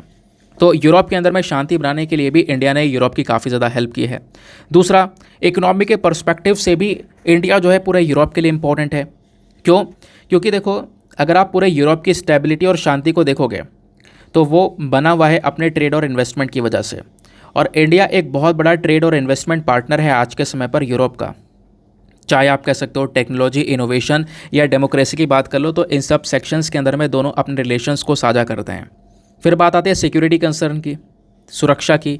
तो अगेन जो इंडिया है वो आज के समय पर एक बहुत इंपॉर्टेंट रोल प्ले कर सकता है, रशिया यूक्रेन के वॉर में प्ले कर भी रहा है। हम लोग कोशिश भी कर रहे हैं कि जो ये पूरा वॉर चल रहा है रशिया यूक्रेन का, या यूक्रेन में वॉर चल रहा है, इसको पूरी तरह से रिजॉल्व किया जाए, है ना, इसको यहाँ पर ख़त्म किया जाए। तो इस पर्पज़ से भी आप कह सकते हो कि सिक्योरिटी के बेसिस पर भी इंडिया काफ़ी बड़ा कंट्रीब्यूशन दे सकता है पूरे यूरोप के अंदर में, ठीक है। इवन यहाँ पर एशियन सिक्योरिटी में इंडिया जो है एक इम्पॉर्टेंट रोल प्ले कर सकता है। फिर बात आती है डिप्लोमेटिक रोल की, तो भारत के पास में एक और अवसर है कि हम एक बहुत बड़ा और रोल प्ले कर सकते हैं रशिया और वेस्टर्न कंट्रीज़ के बीच में जो ये गैप है इसको भरने का। क्योंकि आज जो है रशिया के ऊपर में वेस्टर्न कंट्रीज़ ने दबाकर इतने सारे सैंक्शंस लगा दिए हैं कि रशिया के हालत ख़राब हो चुके हैं, वो प्रॉपर डॉलर का यूज़ भी नहीं कर पा रहा, उनकी इकॉनमी की धज्जियाँ उड़ चुकी हैं। तो रशिया और वेस्टर्न कंट्रीज़ के बीच में जो ये पूरा गैप है, इस गैप को भरने के लिए, इस गैप को कह सकते हो ख़त्म करके दोनों को पास लाने के लिए भी इंडिया एक इंपॉर्टेंट रोल प्ले कर सकता है। भारत के पास में ये अवसर है। इवन यहाँ पर इंडिया, इवन रशिया वेस्ट को, चाइना यूरोप को भी साथ में हम लोग लेकर आ सकते हैं अलग अलग रीजनल इश्यूज़ के ऊपर में। इंडिया ये कैपेबिलिटीज़ अपने पास में रख सकता है। फिर बात है स्ट्रेटेजिक पार्टनरशिप की। भारत के पास में वो भी एक ताकत है कि हम फ्रांस के साथ में कोलैबोरेट तो करेंगे ही, और फ्रांस के साथ में कोलैबोरेट कर रहे हैं। फ्रांस के साथ साथ दूसरी और यूरोपियन कंट्रीज़ के साथ में डिफेंस इंडस्ट्रियल बेस को लेकर कोलैबोरेशन कर सकते हैं, रिन्यूएबल एनर्जी को प्रमोट कर सकते हैं, क्लाइमेट चेंज को लेकर यहाँ पर क्या करना है उस प्रकार का सोल्यूशन निकाल सकते हैं। तो वो चीज़ें, तो भारत फ्रांस के साथ साथ पूरे यूरोप में कैसा कंट्रीब्यूशन दे सकता है और क्यों इंपॉर्टेंट है भारत, वो मैंने आपको समझाया। अब क्वेश्चन यहाँ पर यह भी है कि केवल भारत ही यूरोप के लिए इंपॉर्टेंट है, यूरोप इंडिया के लिए इंपॉर्टेंट नहीं है? नहीं, यूरोप का इंपॉर्टेंस भी भारत के लिए है। सबसे पहला पॉइंट वो है एम्प्लॉयमेंट के पर्सपेक्टिव से। पूरा यूरोपियन यूनियन 27 देशों का पूरा ग्रुप ये इंडिया के साथ में बहुत मिलकर काम कर रहा है ताकि हम शांति को प्रमोट कर सकें, जॉब्स को बना सकें, जॉब्स नई नई जो नौकरियां हैं उसको क्रिएट कर सकें, इकोनॉमिक ग्रोथ को प्रमोट कर सकें। और एम्प्लॉयमेंट सेक्टर में भी आप कह सकते हो कई सारा यहाँ पर जो इंडियंस है वो आज के समय पर यूरोपियन यूनियन में काम कर रहे हैं। प्लस यूरोपियन यूनियन की कई सारी कंट्रीज़ की जो कंपनियाँ हैं वो इंडिया में आज के समय पर अलग अलग जगह पर रोज़गार दे रही हैं। तो ये सब मिलकर आपस में कह सकते हो सस्टेनेबल डेवलपमेंट कर सकते हैं पूरे के पूरे, दोनों तरफ से दोनों को फ़ायदा होता हुआ नजर आएगा। तो यूरोप का इंपॉर्टेंस इंडिया के लिए पहला ये है। दूसरा फाइनेंशियल असिस्टेंस। देखो जो इंडिया है ना वो एक समय पर लो इनकम कंट्री हुआ करता था और आज वो लो इनकम से उठकर मिडिल इनकम कंट्री यहाँ पर बन चुका है।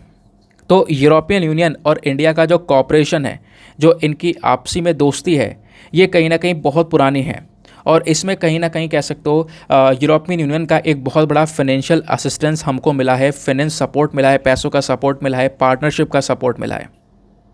समझ गए? फिर बात आती है ट्रेड की, व्यापार की। अगेन यूरोपियन यूनियन आज भारत का सेकेंड लार्जेस्ट ट्रेडिंग पार्टनर है। अमेरिका के बाद में दूसरा सबसे बड़ा ट्रेडिंग पार्टनर यूरोपियन यूनियन है। प्लस इंडिया का जो एक्सपोर्ट मार्केट है सेकेंड सबसे बड़ा लार्जेस्ट एक्सपोर्ट मार्केट है ये। उसके अलावा इंडिया का जो European union 10th largest trading partner भी रहा है। सॉरी, यूरोपियन यूनियन का India 10th largest trading partner. अब ध्यान से सुनना, दोनों में डिफरेंस क्या है। यूरोपियन यूनियन भारत का सेकंड लार्जेस्ट ट्रेडिंग पार्टनर है, लेकिन यूरोपियन यूनियन का भारत जो है वो 10वां लार्जेस्ट ट्रेडिंग पार्टनर है। दोनों के अलग अलग पर्सपेक्टिव से दिखाया गया है ये। फिर उसके बाद ये केवल बात हो रही है गुड्स की। सर्विसेज के अंदर बात करेंगे तो अगेन इंडिया और यूरोपियन यूनियन के बीच में 2021 में 40 बिलियन यूरो तक यहाँ पर जो ये सर्विसेज का ट्रेड है वो पहुँच चुका था। तो व्यापार अपने आप में ग्रो है। बाकी एक्सपोर्ट्स की बात करेंगे तो इंडिया का जो एक्सपोर्ट है यूरोपियन यूनियन के देशों के अंदर में ये 2021-22 के अंदर में 65 बिलियन यूएस डॉलर्स का पहुंच चुका है, ठीक है। और जो इंपोर्ट है वो 51.4 बिलियन डॉलर्स का पहुंच चुका है। तो 2022-23 के अंदर में, ये 2021-22 का मैंने आपको बताया, फिर बाद में 2022-23 के अंदर में जो हमारा एक्सपोर्ट है वो 67 बिलियन डॉलर का हो गया, यानी कि बढ़ गया। और जो इंपोर्ट है वो भी बढ़कर 54.4 बिलियन डॉलर का हुआ। समझ गए? देन उसके बाद में बात आती है दूसरे बायलैटरल मैकेनिज्म की। साल 2017 के अंदर में पूरा यूरोपियन यूनियन और इंडिया का एक समिट होता है, ठीक है। तो इंडिया और यूरोपियन यूनियन का जो समिट है, जो पूरा सम्मेलन है, यहाँ पर जो लीडर्स हैं उन्होंने अपना इंटेंशन शेयर किया कि कैसे इंडिया और पूरा यूरोपियन यूनियन मिलकर काम कर सकते हैं। 2030 का जो उनका एजेंडा है सस्टेनेबल डेवलपमेंट गोल्स को अचीव कर पाना, वो कैसे अचीव किए जा सकते हैं, है ना। तो उसको लेकर यहाँ पर डिस्कशन हुआ। तो ये बात हुई यहाँ पर दोनों के इंपॉर्टेंस की, यूरोप का इंपॉर्टेंस भारत के प्रति, भारत का इंपॉर्टेंस पूरे यूरोप के प्रति। अब बात आती है चैलेंजेस की कि जो इंडिया का जो एंगेजमेंट है, इंडिया की जो दोस्ती है पूरा यूरोपियन सिक्योरिटी के साथ में, उसमें क्या क्या चुनौतियाँ, क्या क्या परेशानियाँ नज़र आती हैं। नंबर 1 चैलेंज जो आता है वो है हिस्टोरिकल डिपेंडेंस। देखो, इंडिया का जो निर्भरता है काफ़ी सारे देशों में, उनमें से एक देश है रशिया। अब काफ़ी सारे जो डिफेंस आइटम्स हैं, काफ़ी सारे जो हथियार हैं, वो हम लोग डायरेक्टली रशिया से परचेज़ करते हैं। और अभी रशिया यूक्रेन का वॉर चल रहा है, तो इस वॉर के दौरान भी रशिया से काफ़ी सारा व्यापार हमारा चल रहा है। तो यूरोपियन कंट्रीज़ यहाँ पे मना करती हैं इंडिया से कि नहीं, आप व्यापार नहीं कर सकते, आप यहाँ पे कहीं ना कहीं रशिया को इस यूक्रेन वॉर में सपोर्ट कर रहे हो अगर आप व्यापार कर रहे हो तो यहाँ पर कहीं ना कहीं कह सकते हो एक बहुत बड़ा चैलेंज आ जाता है, जिससे इंडिया और यूरोपियन यूनियन के रिलेशंस में थोड़ी दरार आ सकती है। इतना इम्पैक्ट नहीं पड़ेगा क्योंकि अभी तक नहीं पड़ा है, लेकिन इम्पैक्ट पड़ भी सकता है। तो पहली चीज़ ये कि इंडिया की डिपेंडेंसी रशिया के ऊपर, तो ये कहीं ना कहीं चैलेंज बन जाएगी भारत का और यूरोपियन यूनियन का एंगेजमेंट सिक्योरिटी के बेसिस पर। दूसरा, इंस्टीट्यूशनल गैप। देखो, इंडिया यूरोपियन सिक्योरिटी ऑर्गेनाइजेशन, पूरा यूरोपियन यूनियन की कई सारी बॉडीज़ हैं, नाटो है, उसके अलावा परमानेंट स्ट्रक्चर्ड कॉपरेशन है, क्लब डी बर्न है, इस प्रकार की कई सारी बॉडीज़ हैं। तो इन संगठनों में इंडिया का कोई हिस्सा नहीं है। इंडिया यहाँ पर कोई भी अपना सपोर्ट नहीं दिखाता, ना ही यहाँ पर अपने आप को प्रेजेंट करता है। अब इंडिया की जो अपॉर्चुनिटीज़ हैं, मतलब इंडिया का जो एंगेजमेंट है यूरोप के साथ में, उसको लेकर भारत के पास में कई सारे अवसर भी हैं। अपॉर्चुनिटीज़ क्या क्या हैं? नंबर 1 अपॉर्चुनिटी कि जो इंडिया है ना, वो फ्रांस के साथ में मिलकर क्या कर सकता है, कुछ एग्रीमेंट्स तैयार कर सकता है कि कैसे हम आतंकवाद से लड़ेंगे, कैसे हम समुद्र की सिक्योरिटी को लेकर काम कर सकते हैं, स्पेस सेक्टर में कैसे कॉपरेट करेंगे, डिफेंस टेक्नोलॉजी में कैसे कॉपरेट करेंगे। तो उस बेसिस पर भारत जो है फ्रांस के साथ में मिलकर अपना जो स्ट्रैटेजिक पार्टनरशिप है वो तैयार कर सकता है। तो पहली अपॉर्चुनिटी ये देखने को मिलेगी। तो फ्रांस के बदौलत हम यूरोप के साथ में जुड़ सकते हैं, क्योंकि ओवरऑल फ्रांस भी यूरोपियन यूनियन का तो हिस्सा है, यूरोप का ही तो हिस्सा है। तो इस वजह से यहाँ पर आप कह सकते हो फ्रांस का इंपॉर्टेंस अब आपको समझ में आ रहा होगा। इस वजह से थोड़ा सा बैकग्राउंड आपको पढ़ा है पूरा यूरोपियन यूनियन। अब हम मेन पॉइंट पर आ रहे हैं, फ्रांस के ऊपर में। अब फिर बात आती है कल्चरल कोलैबोरेशन की। इंडिया का जो पार्टिसिपेशन है अभी 2023-24 के अंदर में Indo French year of culture होगा। तो इंडिया का जो पार्टिसिपेशन है ये इंपॉर्टेंट है। ये शोकेस करेगा, ये दिखाएगा कि किस प्रकार की कल्चरल डाइवर्सिटी दोनों कंट्रीज़ के अंदर में है। दोनों कंट्रीज़ के जो पीपल हैं वो कितने अलग हैं, डाइवर्स, उसके बावजूद भी यहाँ पर दोनों कंट्रीज़ के जो पीपल टू पीपल रिलेशंस है वो कैसे इंप्रूव हो रहे हैं, और आगे भी रिलेशंस को और इम्प्रूव करेगा। दोनों देशों की क्रिएटिविटी को यहाँ पर शो करेगा। तो इससे भी यहाँ पर क्या होगा, भारत के पास में यहाँ पर भी अवसर है कि हम फ्रांस के बदौलत यूरोप के साथ में और कनेक्शन मजबूत कर सकें। फिर एक और चीज़ है, वो है रीजनल विजन। इंडिया का जो पूरा का पूरा दोस्ती है यूरोपियन यूनियन के साथ में, ये काफ़ी सारी चीज़ों को लेकर है। For example Indo Pacific region जो है, इंडो पैसिफिक रीजन जो है, यहाँ पर चाइना का अग्रेशन बहुत ज़्यादा रहता है। तो चाइना के अग्रेशन को कंट्रोल करने के लिए, इस इंडो पैसिफिक रीजन को फ्री और ओपन बनाने के लिए भी भारत यूरोपियन यूनियन के साथ में रहता है। ठीक है, और यूरोपियन यूनियन का विजन भी है कि हम इस पर्टिकुलर रीजन को पूरी तरह से फ्री बनाएं। समझ गए? तो इस चीज़ में भी यहाँ पर दोनों काम करते हैं। भारत के पास में अगेन अवसर है कि हम यहाँ पे भी मजबूत कर सकते हैं अपनी फ्रेंडशिप को। फिर है फ्लैगशिप प्रोजेक्ट्स। भारत का इन्वॉल्वमेंट फ्रांस के अलग अलग प्रोजेक्ट्स में भी है। फॉर एग्जांपल स्कॉर्पियन सबमरीन्स हो गए, राफाल जेट्स हो गए, इस प्रकार का इसरो CNES सैटेलाइट कॉन्स्टलेशन हो गया। तो ऐसे कई सारे फ्लैगशिप प्रोजेक्ट्स हैं फ्रांस के अंदर में, जहाँ पर इंडिया का इन्वॉल्वमेंट भी आपको देखने को मिलेगा। तो यहाँ पर भी क्या होगा, इंडिया के पास में पॉइंट है, एक अवसर है कि हम इसके साथ में रिलेशंस को मजबूत कर सकें। फिर बात आती है ग्रीन कोऑपरेशन की। भारत का जो पूरा सपोर्ट है यूरोपियन ग्रीन डील को लेकर, ठीक है, वो यहाँ पर होना चाहिए, सपोर्ट को और मजबूत करना होगा। और इस ग्रीन डील का मेन मकसद यहाँ पर यह है कि यूरोपियन यूनियन को कार्बन न्यूट्रल बना दिया जाए 2050 तक। और इसी के प्रति यहाँ पर जो कोलैबोरेशन है फ्रांस के साथ में, वो भी आपको देखने को मिलेगा। इंडिया सपोर्ट कर रहा है यूरोप के अलग अलग डील्स को। फ्रांस का जो इंटरनेशनल सोलर अलायंस है, वन प्लानट समिट है, तो इस प्रकार की चीज़ों को भी भारत का जो सपोर्ट है वो प्रॉपरली मिल रहा है। अब हाल ही में कुछ और इनिशिएटिव लिए गए हैं भारत और फ्रांस के थ्रू। वो इनिशिएटिव कौन कौन से हैं? सबसे पहला लॉजिस्टिक्स एग्रीमेंट। तो ये जो लॉजिस्टिक सपोर्ट एग्रीमेंट है दोनों देशों के बीच में, ठीक है, ये एग्रीमेंट साइन किया गया था 2018 में। ये दोनों को यहाँ पर अलाउ करता है कि दोनों अपना एक दूसरे का जो मिलिट्री बेसिस हैं, उन मिलिट्री बेसिस का यूज़ कर सकते हैं रिफ्यूलिंग के लिए, रिप्लेनिशमेंट के लिए। ठीक है, तो यहाँ पर भी कह सकते हो रिसेंटली ये इनिशिएटिव देखने को मिलेगा। बाकी इंडिया फ्रांस के बीच में कई सारी अलग अलग अभ्यास, जॉइंट एक्सरसाइजेज होती हैं। तो जब बात करते हैं जॉइंट एक्सरसाइजेज की, तो इंडिया और फ्रांस की नेवी के बीच में जो अभ्यास होता है उसको हम बोलते हैं वरुण। दोनों की आर्मीज़ के बीच में जो अभ्यास होता है उसको बोलते हैं शक्ति। दोनों के एयरफोर्स के बीच में जो अभ्यास होता है उसको बोलते हैं गरुड़। बाकी इंडिया फ्रांस के स्पेशल फोर्सेस के बीच में भी एक अभ्यास होता है जिसको शक्ति का नाम दिया गया है। समझ गए। अब उसके बाद यहाँ पर मैरीटाइम डायलॉग भी देखने को मिलेगा। दोनों देशों के बीच में एक बायलैटरल मैरीटाइम सिक्योरिटी डायलॉग भी हुआ था 2019 में, जो कि कहीं ना कहीं यहाँ पर काफ़ी सारे इश्यूज़ को कवर करता है, जैसे कि यहाँ पर जो हमारा पूरा का पूरा समुद्र का हिस्सा है इसको लेकर अवेयरनेस फैलाना, प्लस जो पायरेट्स होते हैं, समुद्री लुटेरे होते हैं, उनके खिलाफ कैसे ऑपरेशंस चलाना है उसके ऊपर काम करना। इस प्रकार की बातचीत भी फ्रांस के साथ में हमने रिसेंटली की है। फिर साइबर सिक्योरिटी वर्किंग ग्रुप को लेकर काम किया गया है। एक जॉइंट वर्किंग ग्रुप तैयार किया गया साइबर सिक्योरिटी को लेकर 2019 में, जहाँ पर हमारा मेन मकसद है जो खासकर साइबर क्राइम हो रहा है ना, तो साइबर क्राइम को टैकल किया जाए, उससे लड़ा जाए, उससे लोगों को बचाया जाए, डेटा प्रोटेक्शन किया जाए। उस पर्टिकुलर मामले में भी इंडिया फ्रांस साथ में मिलकर काम कर रहे हैं। फिर बात है डिफेंस डायलॉग की। फिर डिफेंस डायलॉग में आप देखोगे तो जो हमारा एनुअल डिफेंस डायलॉग है, ठीक है, यानी कि पूरे साल में डिफेंस पर्सपेक्टिव से एक मीटिंग होती है। ये मीटिंग जो अक्टूबर 2019 में हुई थी, यहाँ पर अगेन काफ़ी कुछ यहाँ पे प्रूव किया गया कि कैसे इंडिया और फ्रांस मिलकर अपने डिफेंस कोऑपरेशंस को और ज़्यादा मजबूत कर सकते हैं। तो आप समझ रहे होंगे कि इंडिया फ्रांस आज साथ में इतना ज़्यादा क्यों जुड़ रहे हैं, क्या चीज़ें हैं दोनों को आपस में जोड़ रही हैं, क्योंकि कई सारे अग्रीमेंट्स जो हम कर चुके हैं और कई सारे अग्रीमेंट्स जो अभी हम कर रहे हैं। काफ़ी सारे ऐसे पॉइंट्स आए जहाँ पे फ्रांस ने लगातार भारत को सपोर्ट किया। फॉर एग्जांपल, जो हमने न्यूक्लियर बॉम्ब की टेस्टिंग की थी ना, तो उस न्यूक्लियर टेस्ट में सारा जो पूरा का पूरा संसार है वो इंडिया के अगेंस्ट पहुंच गया था।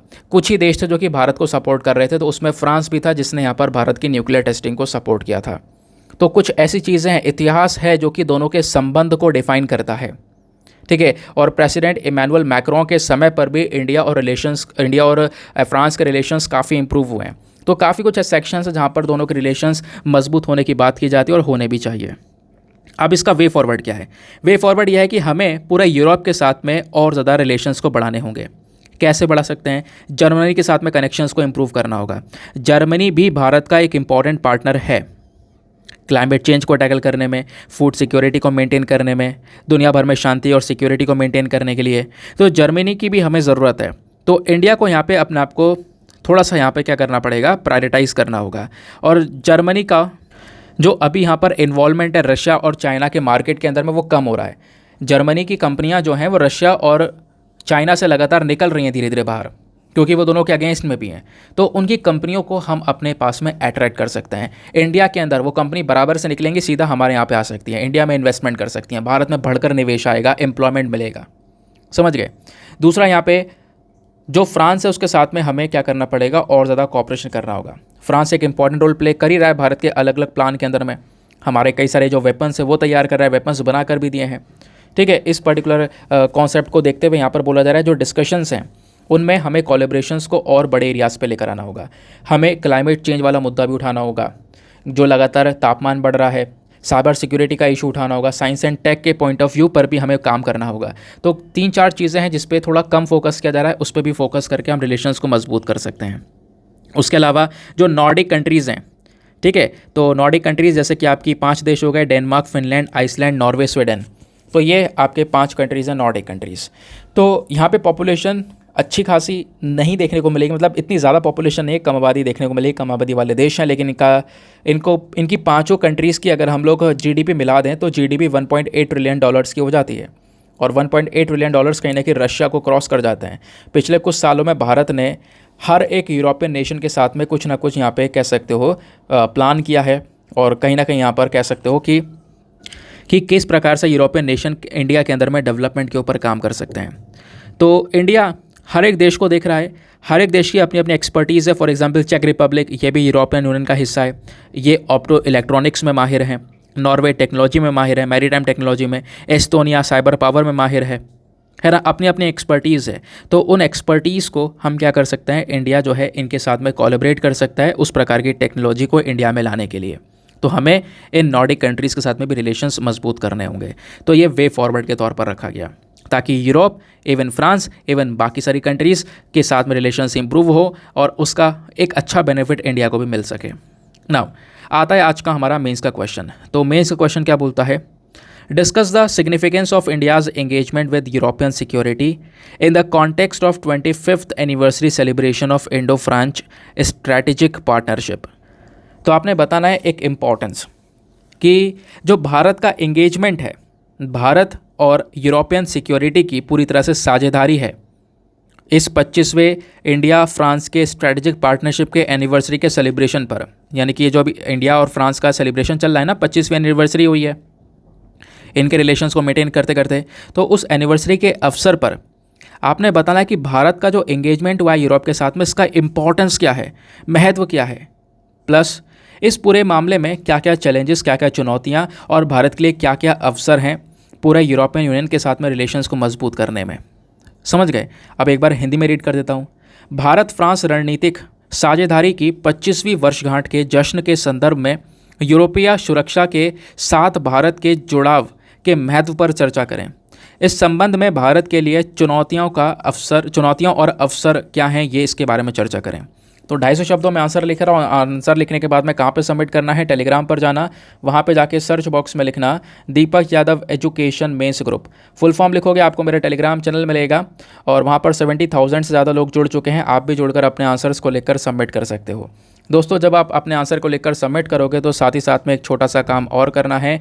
एटलीस्ट सभी लोगों को 2-2 आंसर्स रिव्यू करने हैं। जब आप सभी लोग 2-2 आंसर्स को रिव्यू करोगे तो बहुत सारे फ़ायदे होंगे, आपको भी सामने वाले को भी। आपको कुछ इंपॉर्टेंट पॉइंट्स मिलेंगे जो आप अपने नोट्स में इंक्लूड कर सकते हो। सामने वाले के आंसर में अगर कोई मिस्टेक होती हो तो आप उनको बता सकते हो कि यहाँ पर इम्प्रूवमेंट की आवश्यकता है। ठीक है, चलो आते हैं अगले एडिटोरियल पर। ये थोड़ा सा लंबा हो गया, लेकिन कोई बात नहीं, सारी चीज़ें अच्छे से जानना ज़रूरी था। आर्टिकल वाकई में लेंदी है। नेक्स्ट आर्टिकल, यहाँ पर बात की जा रही है, a push for genetically modified mustard disregarding science the law. अब क्या है पूरा का पूरा मैटर, ये समझना ज़रूरी है। दोस्तों, पहले आपको समझना होगा जेनेटिकली मॉडिफाइड क्रॉप्स क्या होती हैं। ठीक है, तो जेनेटिकली मॉडिफाइड क्रॉप्स की जब हम लोग बात करते हैं तो वो क्रॉप्स हैं जिनके जीन के अंदर चेंजेस कर दिए गए। जीन मतलब जैसे आप लोग जानते हो DNA, RNA, deoxyribonucleic acid, ribonucleic acid, तो इसके अंदर कुछ बदलाव कर देना। बदलाव करने के बाद में क्या होगा, सीधा यहाँ पर उस पूरे फसल का नेचर ही चेंज हो जाएगा। आप सोच रहे होंगे ये कैसे? भाई मान लो कोई फसल है, मान लो कोई कॉटन की फसल है। अब इस कॉटन की फसल के ऊपर में लगातार कीड़े लग जाते हैं। अब हमने क्या करना है, साइंटिस्ट ने क्या किया, इस कॉटन की फसल के ऊपर थोड़ा और अच्छे से रिसर्च किया और इसके कुछ जीन के अंदर बदलाव कर दिया। इसके जीन में कुछ ऐसा चेंज किया कि अब यहाँ पर इसके ऊपर कीड़े लगना बंद हो गए। ठीक है, कीड़ों को अब यहाँ पे फसल पसंद नहीं आ रही, लेकिन हमारी फसल का प्रोडक्शन बढ़िया हो रहा है। तो ऐसा कॉटन हमारे पास है भी वाकई में, वो है बीटी कॉटन। ठीक है, बीटी कॉटन का आपने नाम सुना होगा। बीटी कॉटन एक जेनेटिकली मॉडिफाइड क्रॉप है और ये इसको मतलब कि कमर्शियली अप्रूवल है। आप इसको उगा सकते हो, बेचकर पैसा भी कमा सकते हो। आजकल हमारे देश में बीटी कॉटन का ही सबसे ज़्यादा यूज़ किया जाता है। लेकिन क्या हम इसका मतलब ये जो यूज़ है जेनेटिकली मॉडिफिकेशन का, ये हर फसल में कर सकते हैं? ऐसा तो नहीं है। बीटी ब्रिंजल में आपको पता होगा, ब्रिंजल बैंगन में भी ऐसा कुछ किया गया था, लेकिन बाद में यहाँ पर उसको हटा दिया गया, उसको अप्रूवल नहीं मिला। अब रिसेंटली यहाँ पर मस्टर्ड, जो सरसों होता है ना, मस्टर्ड के अंदर भी यहाँ पर इस प्रकार का जेनेटिकली मॉडिफिकेशन किया गया। और जो जेनेटिकली मॉडिफिकेशन वाली हमारी कमेटी है, उसने यहाँ पर इस वाले मॉडिफिकेशन को अप्रूवल दे दिया। ठीक है, कि हाँ ठीक है, ये मस्टर्ड बढ़िया हो जाएगा। ठीक है, तो ये जो जेनेटिकली मॉडिफाइड मस्टर्ड है ना, इसको हर्बिसाइड टॉलरेंट मस्टर्ड बनाया जा रहा है। हर्बिसाइड टॉलरेंट मतलब कह सकते हो, हर्बिसाइड क्या होता है? हर्बिसाइड बेसिकली प्लांट किलर होता है। अगर नाम से बोले मोटा मोटा प्लांट किलर। अगर आपने किसी अनवांटेड प्लांट्स, यानी आप चाहते हो भाई यहाँ पे ये बहुत ज़्यादा पेड़ पत्ते उग रहे हैं, मुझे हटाने हैं, तो क्या करोगे आप? सीधा उस पर हर्बिसाइड छिड़क दोगे, प्लांट्स खत्म हो जाएंगे वो। लेकिन यहाँ पर ये जो मस्टर्ड तैयार किया जा रहा है, उसके जीन के अंदर जो बदलाव करके मस्टर्ड तैयार किया जा रहा है, वो हर्बिसाइड टॉलरेंट होगा। यानी आपने पूरे झाड़ के साथ में इस मस्टर्ड को लगा दिया और आपने हर्बिसाइड छिड़क दिया, तो उस हर्बिसाइड के छिड़कने से क्या होगा, बाकी सारे प्लांट मर जाएंगे, लेकिन यह मस्टर्ड का प्लांट नहीं मरेगा। मस्टर्ड का प्लांट हर्बिसाइड टॉलरेंट है, इस हर्बिसाइड को झेल जाएगा आराम से। समझ गए?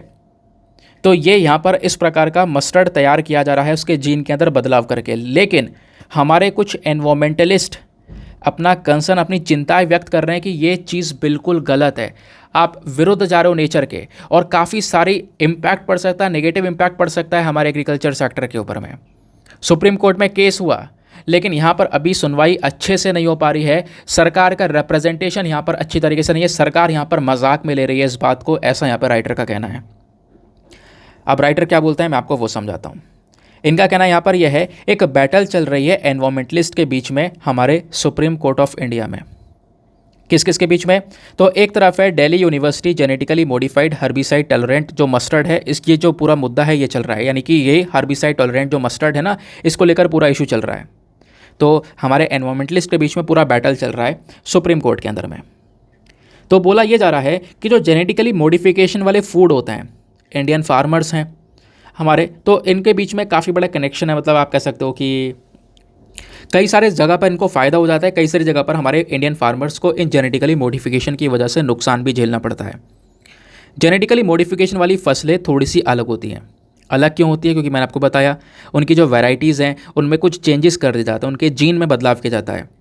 होता क्या है कि जो हमारे बायोटेक्नोलॉजिस्ट होता है ना, वो एक प्रकार की जीन को इस प्लांट के डीएनए के अंदर में कहीं पर भी इंसर्ट कर देते हैं।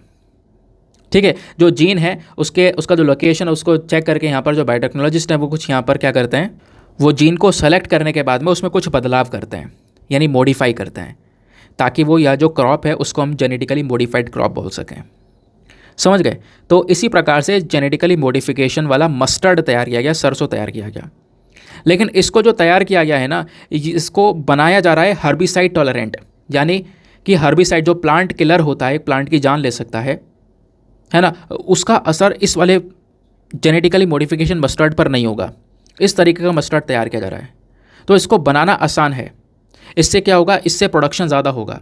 क्यों? क्योंकि इससे प्लांट मरेगा ही नहीं, आप लगाओगे खेती भरपूर होगी, है ना। लेकिन यहाँ पर बोला जा रहा है कि जो जेनेटिकली मॉडिफिकेशन वाले मस्टर्ड हैं ये कहीं कहीं पर नुकसान भी झेला सकते हैं। अब इंडिया में जेनेटिकली मॉडिफिकेशन क्रॉप्स की पूरी स्थिति क्या है और उसको लेकर डिबेट क्या चल रही है, वो यहाँ पे राइटर ने समझाया। अब इस वाले सेक्शन के ऊपर, इस वाले पैरा के ऊपर हम लोग ध्यान से पढ़ने वाले हैं। तो इंडिया में लंबे समय से जेनेटिकली मॉडिफिकेशन क्रॉप्स के ऊपर पिछले 20 सालों से डिबेट चल रही है। जो हमारे एनवायरमेंटलिस्ट हैं, साइंटिस्ट हैं, पॉलिटिशियंस हैं, फार्मर्स हैं, कंज्यूमर्स हैं, इवन जुडिशरी है, यहाँ सभी जगह में आप कह सकते हो आपस में सबके पॉइंट ऑफ व्यूज़ अलग अलग हैं। क्योंकि इस पर्टिकुलर फसल के ऊपर सबसे पहला सवाल जो उठता है वो है सेफ्टी। क्या ये सेफ़ है, सुरक्षित है, क्या इसको खाया जा सकता है? आपने इसके अंदर जीन में बदलाव कर दिया इसके अंदर में, तो क्या ये सुरक्षित रहेगा? क्या ये ज़रूरी था? तो ये भी क्वेश्चन उठता है कि ज़रूरी था, सुरक्षित है या नहीं। ज़रूरी नहीं था लेकिन आपने ज़बरदस्ती कर दिया तो भी कोई फ़ायदा नहीं है। सुरक्षित नहीं है फिर भी आप उसको ज़बरदस्ती बढ़ावा दे रहे हो तो भी कोई फ़ायदा नहीं है। इस प्रकार की डिबेट यहाँ पर छिड़ी रहती है। बहुत सारे एक्सपीरियंस हमने झेले भी। ब्रिंजल के साथ में ये एक्सपीरियंस झेला था, ब्रिंजल को फिर बाद में अप्रूवल देने से मना किया गया, लेकिन कॉटन के साथ में एक्सपीरियंस हमारा बढ़िया रहा। तो इंडिया का इकलौता जेनेटिकल मॉडिफिकेशन जो फसल है, जो क्रॉप है, जिसको हमारे देश में अप्रूव किया गया है वो है बीटी कॉटन, जैसे मैंने आपको थोड़ी देर पहले पढ़ाया। लंबे समय की जो रिसर्च है उन्होंने ये बताया कि जो बीटी कॉटन है, इस बीटी कॉटन ने हमारे किसान भाइयों को ज़्यादा कोई बेनिफिट नहीं पहुँचाया है, जबकि केवल बीटी कॉटन को उगाने का जो खर्चा है वो और बढ़ गया है। और खर्चा बढ़ने के साथ साथ फार्मर्स का रिस्क भी बढ़ गया, उनको फ़ायदा ज़्यादा हो नहीं रहा है बीटी कॉटन उगाकर। दूसरी तरफ यहाँ पे कुछ ही कंपनियां हैं जो कि इस प्रकार के जेनेटिकल मॉडिफिकेशन वाली बीज को बेचती हैं। पता है, सब दुकानों पे आपको ये जेनेटिकल मॉडिफाइड वाला सीड्स नहीं मिलेगा, कुछ ही कंपनियों पर मिलेगा, और उन्हीं को लगातार प्रॉफिट होता चला रहा है। वो मोनोपोली बनाकर रखे हुए हैं, यानी बेचने वाला एक ही है, खरीदने वाले अनेक हैं। तो मोनोपोली उन्होंने यहाँ पर बना रखी है। तो अगेन बीटी कॉटन के अंदर में ये कुछ ज़्यादा बेनिफिट्स नज़र नहीं आए। तो जो ये डिबेट चल रही है ये कहीं ना कहीं सही पॉइंट पर चल रही है, राइटर ने बोला, क्योंकि यहाँ पे पार्लियामेंट की 2 कमिटीज़ भी बनाई गई हैं, ठीक है, जो कि हमारे जेनेटिकल मॉडिफिकेशन क्रॉप्स के ऊपर में अच्छी खासी रिसर्च कर रही हैं और डिटेल्स यहाँ पर इनको देख रही हैं। इवन सुप्रीम कोर्ट ने भी अपनी साइड से एक कमेटी बना दी है जिसका नाम है TEC। जो TEC कमेटी है इसका फुल फॉर्म है टेक्निकल एक्सपर्ट कमेटी। तो ये जो कमेटी है ये भी यहाँ पर कहीं ना कहीं अभी लगी पड़ी है इस पूरे के पूरे मामले में। अभी क्या होता है ना, जो 2 रिपोर्ट्स हैं वो आती हैं, और दोनों रिपोर्ट्स के अंदर में जेनेटिकली मॉडिफिकेशन वाला जो फूड है इसको लेकर चिंताएं व्यक्त की गई। और दोनों रिपोर्ट्स हमारी लेजिस्लेटिव बॉडी की साइड से आती है, हमारे देश की हाईएस्ट लेजिस्लेटिव बॉडी की साइड से, ठीक है। इन दोनों बॉडीज़ ने इन दोनों रिपोर्ट्स के अंदर में कहीं ना कहीं चिंताएं व्यक्त की गई हैं इस टाइप की फसल को लेकर, ऐसा यहाँ पर बोला गया। अब क्या क्या मामला है, रिस्क कहाँ पर है, रिस्क मैनेजमेंट कैसे हो सकता है, वो यहाँ पर राइटर ने डिस्कस किया।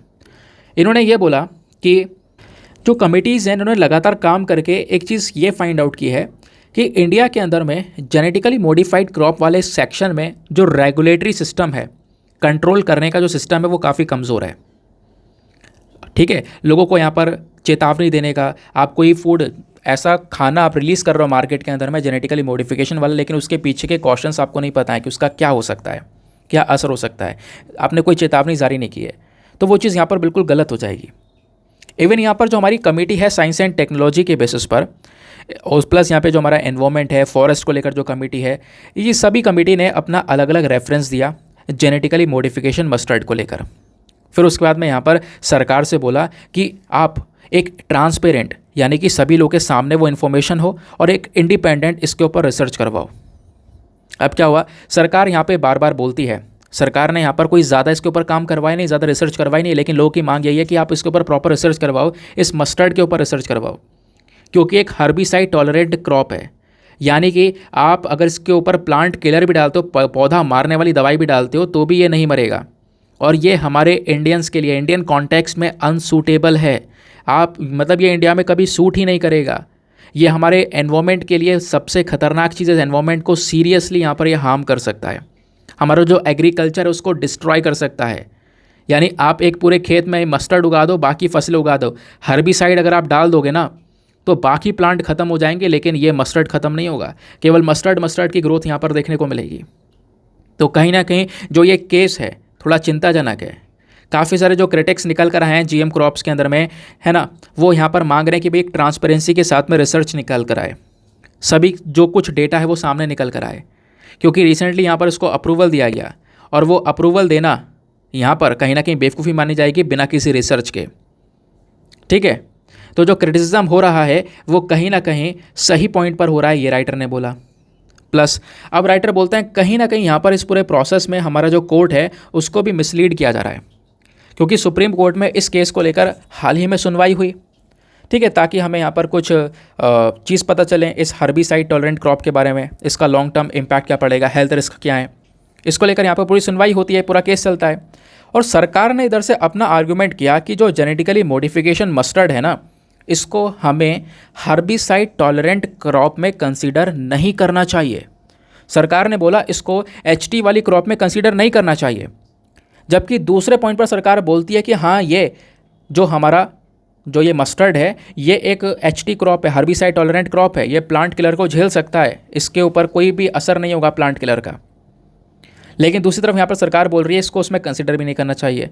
तो सरकार का जो यहाँ पर ये स्टेटमेंट है कन्फ्यूजिंग सा, ठीक है, ये थोड़ा सा शॉकिंग है। और यहाँ पर जो हमारे बायोटेक्नोलॉजी के लोग हैं, बाकी और भी लोग हैं, वो यहाँ पर कहीं ना कहीं बोले जा रहे हैं कि सभी का कहना है जीएम मस्टर्ड जो है ना ये एक हर्बिसाइड टॉलरेंट क्रॉप है, लेकिन सरकार यहाँ पे मना कर रही है। सरकार का जो आर्गूमेंट है ये कुछ नहीं, बस खाली कंफ्यूज कर रहा है सुप्रीम कोर्ट को। प्लस बाकी कुछ साइंटिस्ट सरकार के साथ में मिलकर इसको जो सपोर्ट कर रहे हैं वो थोड़ा सा शॉकिंग हो जाएगा।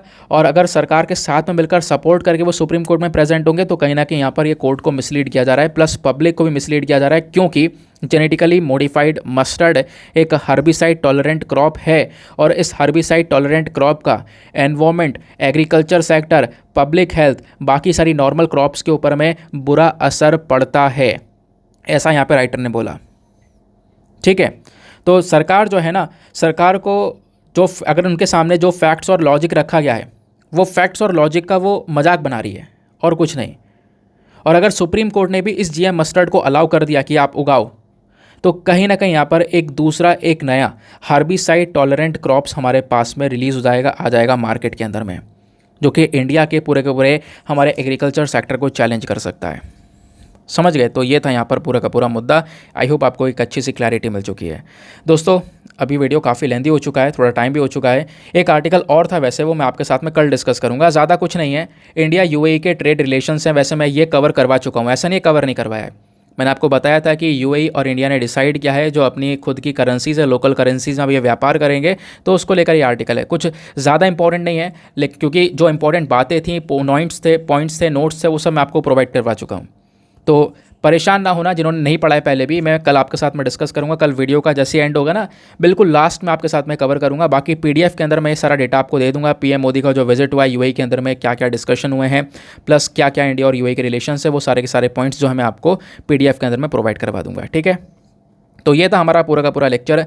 आई होप आपको मज़ा आ चुका होगा, बहुत सारी जानकारी आपको मिली होगी जो एग्जाम में आप डायरेक्टली मेंस और प्रीलिम्स में लिख सकते हो और वहाँ पर डायरेक्टली आपकी हेल्प करेगी।